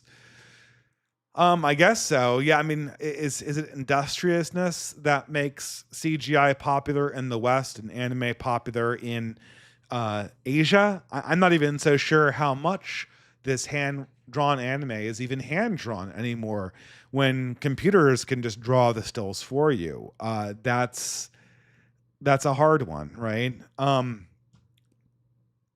Mexel for $50 USA. Thanks for the stream. My parents are just a few countries over from care. Any oppositional chats on the horizon? Of berry, shenvi, and coughness variety. I'm still recommending those for people I know in real life. Are there any oppositional debates I have on the horizon? I don't honestly. I mean, with moderate conservatives, I feel the problem is I feel it's like a little bit played out. I don't know. I mean, like I'll try to engage with people, but what happens is I state the position, they state their position. Then, like, after I state the position, there's like this there's inevitably like this cope period where they try to come up with characterizations of my position that sound scary to boomers that simultaneously don't misrepresent my position. So, like for Barry, he went through several iterations of this where he tried to restate my position so that it simultaneously sounded scary to boomers, but was like not just an outright lie. Because every time he lied, I'd like gently, he didn't really lie. He kind of embellished. Every time he embellished, I like gently correct him and it looked really bad. And so finally, like his scary boomer title for my beliefs is like, I'm a monarchist. Well, I mean, I'm not like a strict monarchist at all. I just believe in political realism, and I think it's a very practical way of getting results for the problem we're dealing with in multiculturalism. But at least that somewhat represents my views. But after they get that label for you, like it doesn't behoove them to say yes to a debate. Like I'll go and I'll have a rehash with the woke distance debate. It will end the same way it did the last two times, with him spurging out over academic sources and me asking very simple questions that have no simple answers, that need to have simple answers for politics to make sense. I mean, that's the dynamic that plays out. And very few people are willing to engage with that. Like a lot of times it's easy to see like who's going to win a debate based on how it's framed. And you get like these really good debates when people don't understand the nature of the framing and think they're going to get another debate. Like early in my channel's history, I actually got ContraPoints into a debate with me. Like, I'm going to say that again. Like me, a small channel, like smaller than I am right now. I'm at 50K right now. I might have been under 10K when that happened back in the day. ContraPoints, at that point, still the biggest name in BreadTube, deigned to come onto my channel. And they were doing debates with like Blair White and Roaming Millennial, like big names on the scene. The reason why they agreed to come on my channel was because they were a new atheist. They thought that Christians were an easy mark. They thought that they were fans of Dan Savage, and they thought that arguing against people who were arguing for sexual prohibition was an easy conversation to have. And they were really wrong, because they had not encountered that kind of dialectic before. And so, they got BTFO'd, and then they never had that debate again, right? And the thing is that there's no incentive for boomer liberals to have the debate with more right-wing people. It's humiliating. It doesn't go anywhere for them. It needs to be reframed in a different way for it to make sense. But I don't think there's any way to frame it that would be good for them. Isaac Young for $10 says, anime can't be based because it's not our culture. You're outsourcing your own spirituality. I don't know. I mean, Howl's Moving Castle kind of does feel like my culture, right? I feel like there's a lot of spiritual Germanness in that anime. Not least because it's based on a book written by an English person and borrows its imagistics from like Luxembourg or Austria-Hungary that my grandmother was born in 1918. Tome of Winter says for $75 USA, the way you define yourself is, in a way, a declaration of dependency upon the person or thing you invoke. Never define yourself by things others furnish you that will... never define yourself by the things others furnish you with to consume. Aim for God, people you love, things you do, even things you make. And that's not you yet. Make it your goal. Yeah, I mean, make your self-definition aspirational. Make your identity something that you aspire to, not something you consume. That's why waifus are so disastrous, right? Like, you're not going to become the waifu. although some people did, and you know exactly where that leads, right? You know exactly where I'm the wife who now leads. Men are supposed to define themselves by reference to the men that they aspire to be. And that is one reason why that's why Sartor Resartus, like, that's an insight that comes out of Carlyle's Sartor Resartus.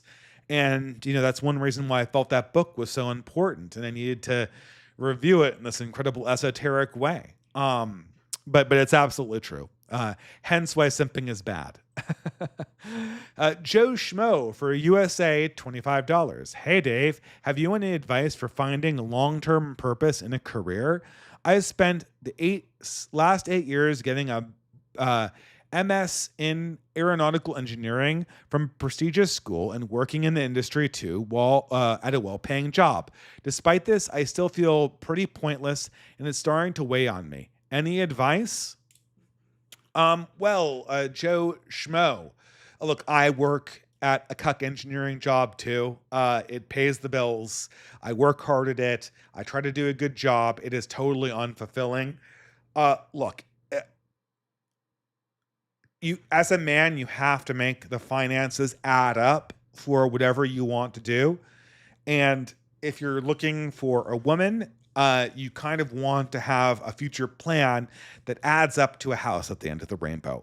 That being said, most modern jobs will not work you so hard that you cannot develop a side hustle that is your passion, which is what I'm doing right now. So if you have a side hustle that is your passion, you can combine a side hustle with a lucrative but somewhat uninspiring job to become a complete package, both for your life and for your attractiveness as a mate. And you can hold your head up high in that process. And don't let your job or problems at the job weigh you down. Like, I had a hard day at work today, like numerous problems and bugs, and I was like feeling really crushed. But as I said, like, the show must go on. Like, science powering through it. That's what it means to be to be a man in many ways, right? But thank you very much. Jimmy 7 reminds me of Jimmy John's. I loved that sandwich shop until I got one that made me sick, and then I never went back there.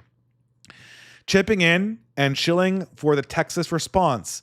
Whatever reading pursuits you do, it can't be worse than me trying to slog through a French interlinear Septuagint, a la Septinet. C'est la marches pas. Ce ne marche pas. Ce ne marche pas. I have no idea what that is. French interlineal Septuagint. I feel completely out of my league, but that sounds like awesome esoteric reading. Although I cannot comment on that, and I will proceed to keep on going before my voice runs out. We are almost at 9 o'clock, was when I wanted to stop this stream. For my fellow Christians, $10. Thank you very much. A Joe Schmo again for $5. On a more fun note, what are your favorite national parks? I'll allow you to pick any from the North American continent because of Canada and whatnot. Well, the first national park I remember going to, and my wife's favorite national park, is Banff, which is a Canadian one, kind of the Canadian one. The one that I've been the most to is Yellowstone, which I've been to 4 times as I've driven back and forth across the United States. I don't really emotionally resonate with Yellowstone very much. It's just not a place that, I mean, it's cool. It's really nice. It just happens. I just always have to stop by it, I guess. I much prefer like the Badlands National Park. It's like a lot cooler, and it's in the same area. Obviously in Southern California, well, on the border, you have world famous Yosemite. Again, I like it. I went up Half Dome when I was young, not on the sheer side, but still, that's kind of impressive, right? It's a lot of fun, but I never really went there very much. The national area that I feel like most simpatico to is, I would say, like the Mount Rainier area, the Russian River in Northern California, and to a lesser extent, like the Bolinas area, and the Shasta area. Those are the areas that I feel as wilderness areas go. Those are the ones that are the most kind of close to my heart, and that gave me the most memories growing up. I also kind of have a fondness for like the California coast, like up in the Eureka area. I always really like that too. I don't know. Highway 1 is just beautiful, and I could spend infinite amounts of time on Highway 1. Um, Thank you very much. The big super chat from donor Chai Squared. Thank you so much. You were one of our biggest donors last time too. I can't thank you enough. The check will probably go out at the end of the month, so I plead patience for the contributors, because I'm not sure that I can necessarily, given the fact that I'm in motion, drop liquidity so quickly before Entropy pays me this amount. Osward Art for $3 USA. Hi, Dave. Well, I think most of your takes on anime are just so stories. I respect your critiques. I think you should watch and read Spy X Family, even though it's not finished yet. God bless. Well, maybe I'll try it. People keep on saying, you have to watch Attack on Titan. Okay, they told me I should watch Death Note. I did not like Death Note. I hated anything that takes place in a high school, just not there. The problem with Spy X Family is it's like, oh, here's like a cute, wholesome family. I don't trust cute. I don't trust cute. And so, like, all of the anime stories have to be like the wholesomeness has to be a little bit more organic. Otherwise, my brain just spits it out. It's like the Matrix. It's like the dream is too saccharine. Like, my brain keeps on trying to wake up from it, right? In order to be wholesome, I need a little bit more realism than anime typically gives me.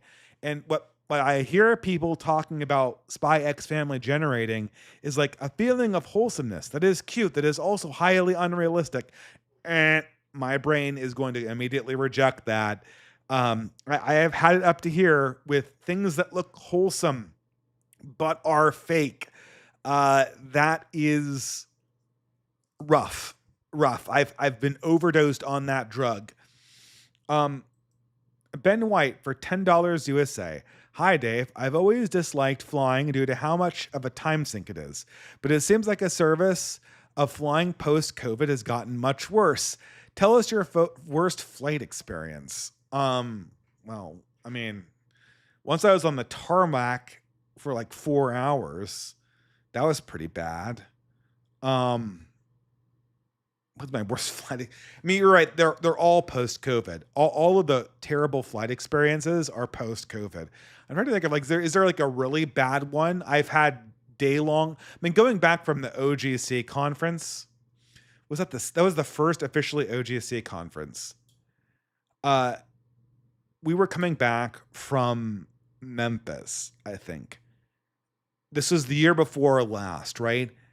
And there was a storm and the entire eastern seaboard was shut down for the entire night. And I'm coming off, I'm in Memphis still. And I'm like, can you just put me in any one of these cities? Because I'm living in New Jersey. And the one thing about New Jersey is that there are tons of airports around it. You've got the Philadelphia airport. You've got the 2 New York airports. You can go to JFK or Newark. And you've got even like upstate New York airports. I think Atlantic City might have an airport. There's lots of options for airports in New Jersey. Like, get me into any airport that's roughly in the Philadelphia, New Jersey area. And I'll be able to do the rest. I might even be able to swing DC. They could not do it. And so I had to room with a bunch of OGC members, and all of the hotel rooms were complete shitholes. They were and we got into the room with all these guys. We're like 3 to a room, and we're just exhausted, ready to collapse. Our flight's the next morning. We're going to get like 3 hours of sleep. And in every single room we have, you're not going to believe this. You're going to think that I'm memeing you. The smoke detector is out of batteries, and they're going beep, beep, beep. And they're like screwed on. They're like you can't, they're not designed so that guests can take them off. Like you have to unscrew them, right? And so the choice is to sleep through this interminable smell. Of course, like I don't want to say this, but like the hotel chain's owned by Haitians. Make of that what you will. That all their hotel rooms have smoke detectors that are out of batteries. Everyone's laughing at this, right?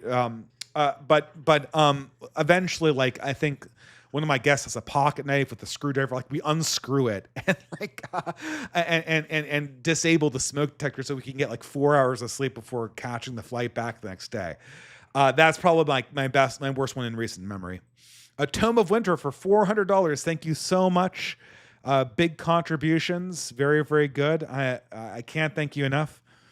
USA $70 from Jay says, thanks for all the streams. Thank you for your charity contribution.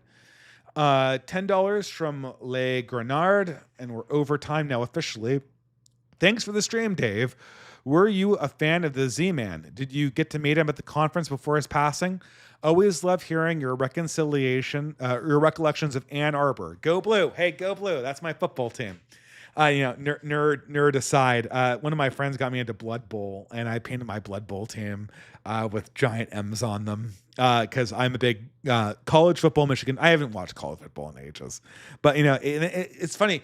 As soon as I stopped watching Michigan football got good again. And as soon as I went to Michigan started sucking. So I feel like I'm doing a service not watching their games because every time I watch a Michigan game, they lose. But yeah, as a matter of fact, I was a huge fan of Z-Man, and I was totally impressed to see him at the conference. And it's so weird because you're like, you meet the person and you're overwhelmed with the people at the conference and all the stories. And you feel humbled because any single person there could be giving your talk and probably a better talk. And it feels like they just randomly selected the speakers out of a hat. Like there are numerous people that were there but didn't give a talk that could have been headliners at that event. There are numerous people that had, through their service to the OGC, done more interesting stuff than myself, who had like the first talk of the evening.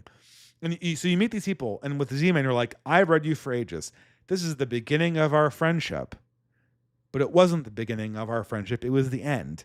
And the problem is there are so many people there, I can't even really remember his face because it was in such a crowd of different people that it was all meeting for the first time, which is really tragic, but it was just a reality of how humans work. But yep. Thank you for the super chat, and Z-Man, please rest in peace.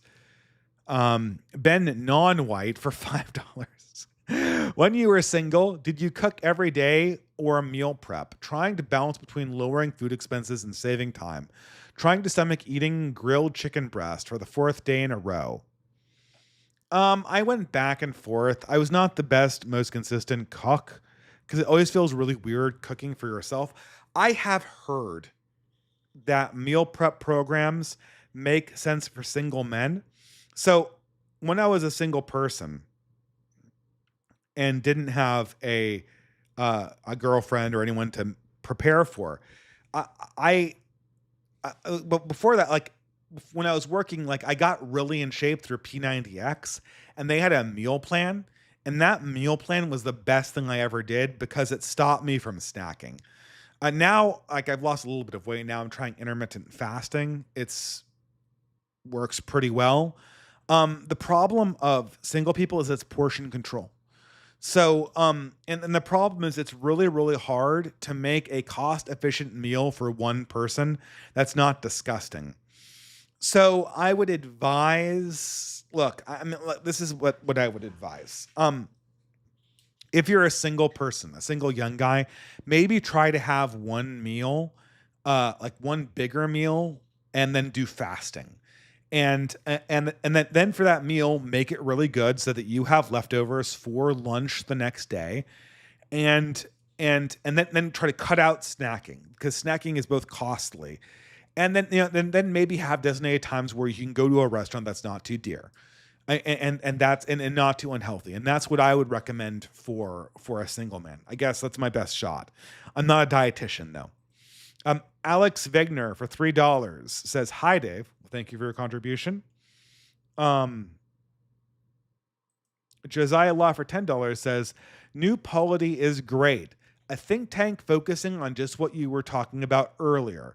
A fundamental reimagining of modernity through Christianity. You should really check out their articles and podcasts. Easily the best Catholic social teaching work being done today by orders of magnitude. Well, I'll certainly check that out. I'm surprised I haven't come across it yet. Oh, good Lord, the end is in sight, and my voice is also at the end of its rope. Sorry, Dave, just tuned in. You don't know if you recovered this. What's your take on VTubers? What are VTubers? Like Twitch streamers? Like but okay. So VTubers has variously meant in my career anyone who does YouTube videos, which is obviously me, anyone who streams, which is obviously me. And I never like to consider myself a streamer because I considered streaming to be kind of beneath me. But since Substack came along, nobody likes long form YouTube videos anymore, and everyone wants their long form stuff in writing. So all my essays went to Substack. Sometimes I record them and post them on my YouTube channel, and this has been the home of my streaming ever since.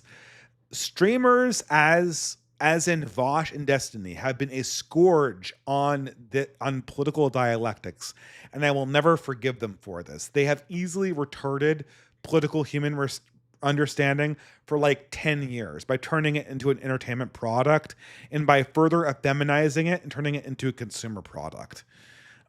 TikTok is another scourge on reality.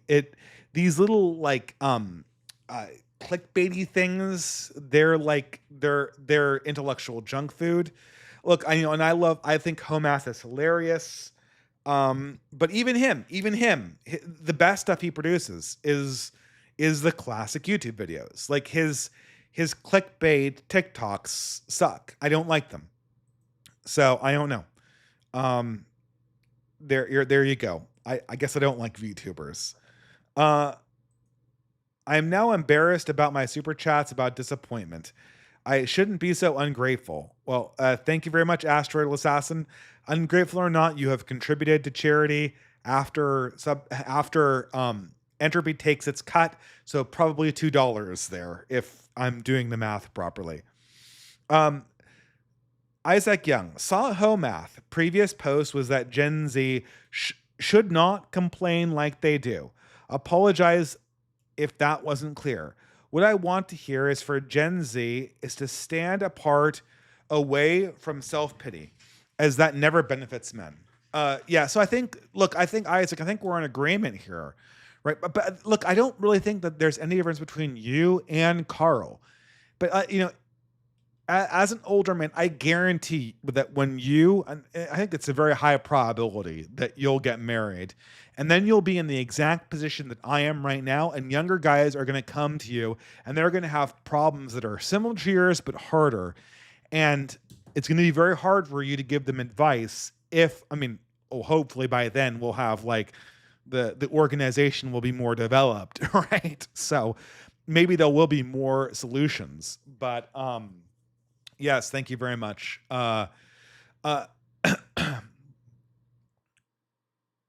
Okay. Thank you very much, Isaac Young. I'm running out of energy. John for $10 says, I appreciate your critiques of nostalgia.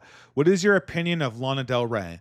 Well, I really dislike singer-songwriters, but I always kind of really liked Lana Del Rey. I always felt that she had... Okay, look, so here's the problem. When I first saw Lana Del Rey, I'm like, this is Stingpunk all over again. Christine Aguilera had this thing too in my generation where we're going to pretend to be like jazz singers from the 1940s where all our songs are really heartfelt and we're sexy, but we're sexy in a deep spiritual way. And it's all fake, right?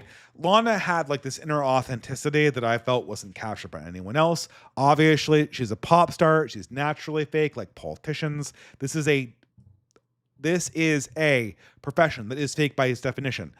The fact that she married a blue-collar guy is hopeful. Maybe there's some authenticity there. I always liked her music more than anyone else's. I always felt that Billie Eilish could do better by being less 90s lesbian core and more like Lana. And I always felt that she steered away from the cringe. So and her version of doing time is in many ways better than Sublime's, which is, like I always say, it was itself a semi cover of Porgy and Bess. Um, Ben White for $20 USA. I've recently been felt called to teach catechism classes for my local parish.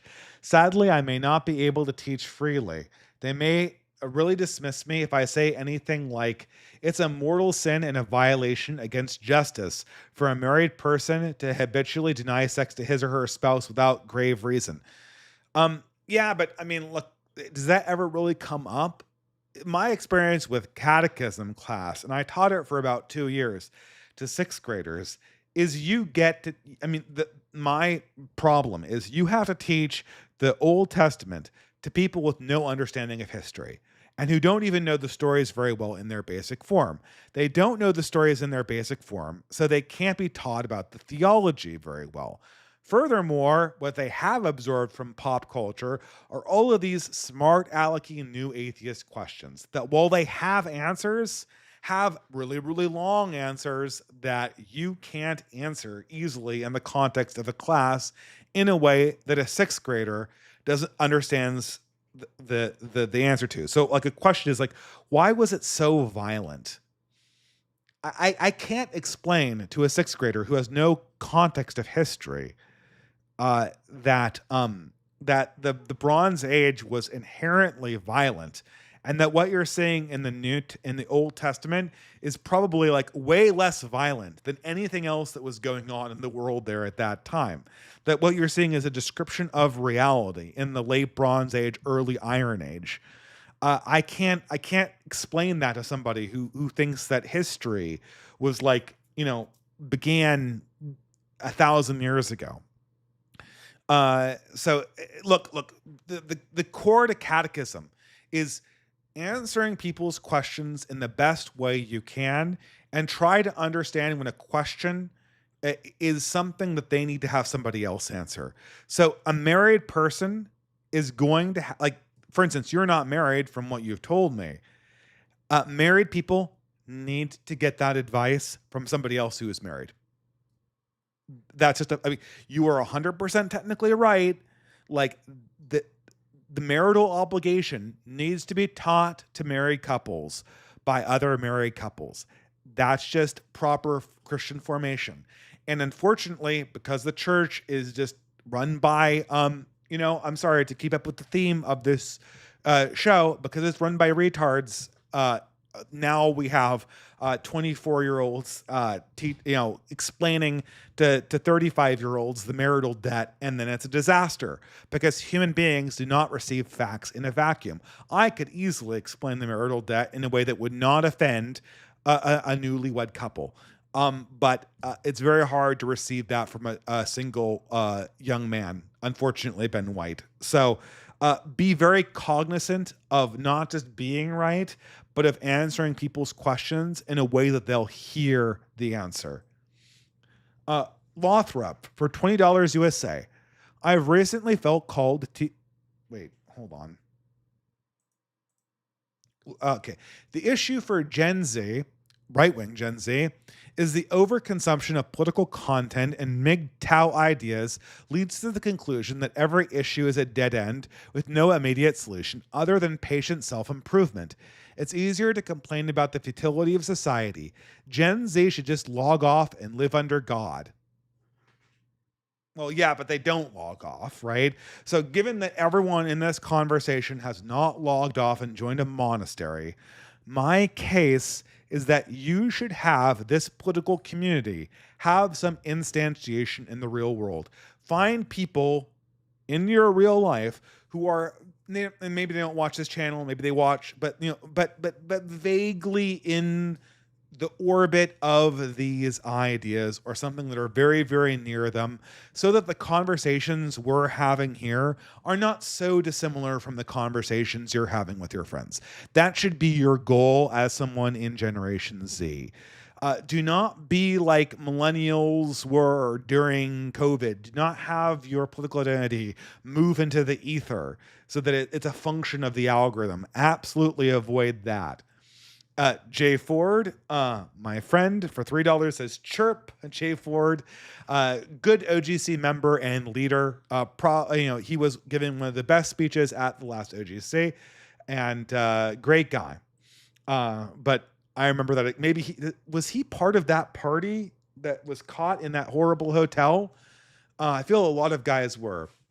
Actually, I think there were two hotels that had a similar experience. I heard that there was an after party that also ran it at a hotel that had a similar problem with the ceiling bird.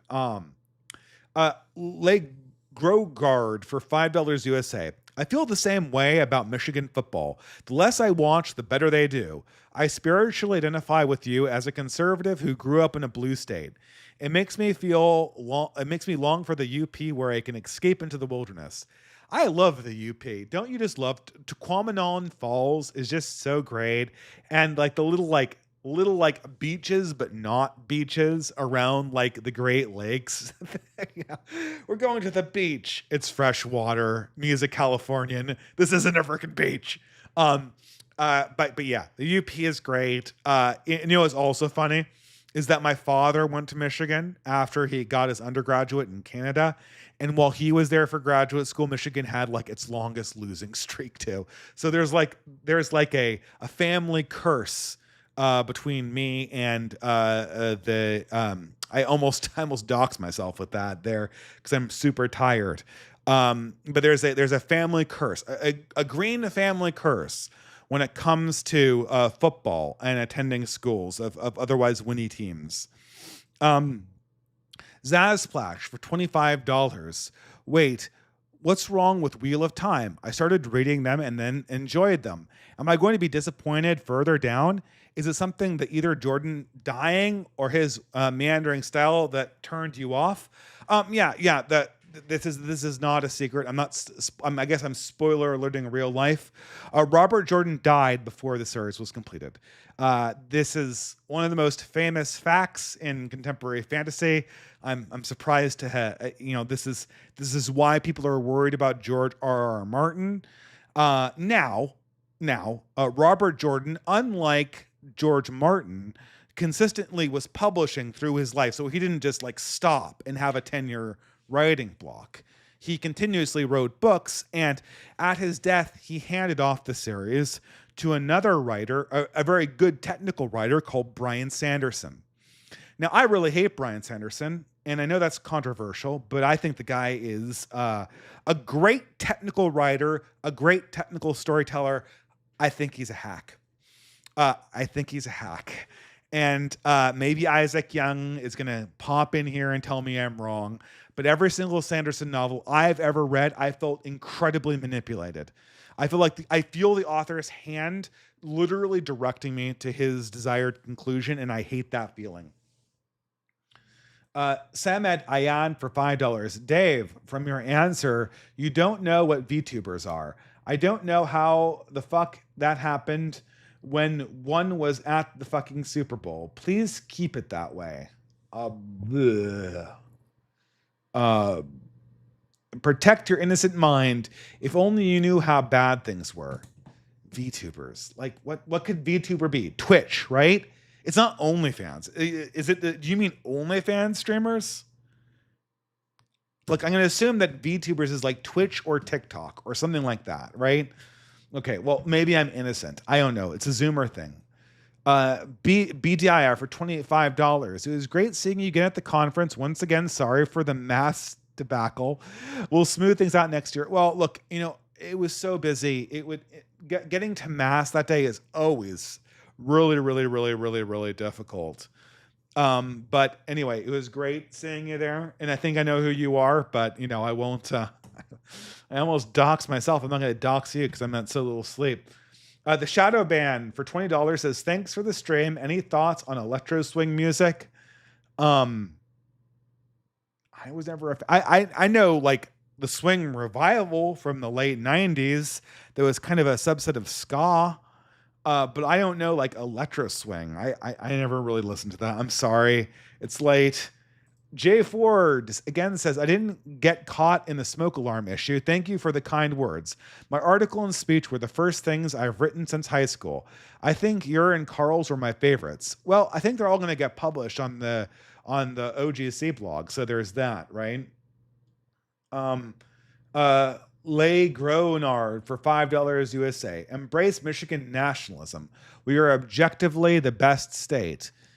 Yeah. I experienced about 3 Michigan winters, and I was kind of done with it at the end of that. I thought I was prepared. I thought I was prepared for Michigan winters by having lived in, I don't know why, but I thought that living in Seattle would like, oh, it's going to be snowy, and then it will be, then in April, then in March, the snow will melt. Like snow will be a December to March phenomenon. Instead, it was like an October to May phenomenon. It was nuts. But we won't dwell on that. Oh, why we lose for $5 USA. I find it difficult to stop working and thinking about my computational research work, even after I go home. How do you keep things separate and still have enough time for streaming and leisure? In grad school, when I was working on my PhD thesis, I would think about my research at inappropriate times. But I'm kind of like a little disinvested in it at this stage in my life. So I don't know, get older and then you start like letting go a little bit. Maybe that's a bad advice, but it tends to be that like as you get older, you erect more boundaries around things. So there you go. Oswald Art for $5 USA. I still find it difficult to stop working. Ironically, your judgment about SXF is a core part of the story, as Spy X Family. As the family has to balance spy adventures and being fake perfect family, which leads to them becoming an organic family rather than a fake family. Please watch them. Real, homegrown, and organic. Okay, well, I certainly will do that. And in the meantime, that is the last super chat. So I'll read Psalm 16, and it's a short one. Okay, because it's the 16th. Keep me safe, my God, for in you I take refuge. I say to the Lord, you are my God, you are my Lord. Apart from you, I have no good thing. I say of the holy people, that who is in the land, that they are noble ones who are my delight. Those who run after other gods will suffer more. I will pour out libations and blood. I will not pour out libations of blood to such gods or take up their names on my lips. Lord, you alone are my portion and my cup. You make me secure. The boundary lines have fallen in me, the pleasant places. Surely I have delightful inheritance. I will praise the Lord who counsels me. Even at night my heart instructs me. I will keep my eyes away on the Lord. With him my right hand, I will not be shaken. Therefore my heart is glad and my tongue rejoices. My body will also rest secure, because you will not abandon me to the realm of the dead, nor will you let your faithful decay. You will know my path in life. You will fill me with joy in your presence, with eternal pleasures of your right hand. Great. There's another super chat. After the psalm, I guess I have to read it. Samad says, if you go into a dive about what VTubers are, you will have to stream it. I've watched you for years, and I know you'll have a visceral reaction. I'd rather you didn't. Okay, very well spoken. And the final amount is, okay, this is a rough guesstimate because I don't know if I have the entropy take right, and the amounts are so large that if I'm a percent off, I will be taking a humongous haircut. The results are around $1,800, give or take a few. So thank you everybody for joining me for this charity stream. I will be giving the $1,800 odd to the appropriate charity in probably 2 weeks time. In the meantime, I'm going to be screen capping and pinning the promise to the top of my X feed, just so you can make sure that and remind me at the time. I'll remember, obviously. But Have a wonderful evening and a wonderful rest of the week.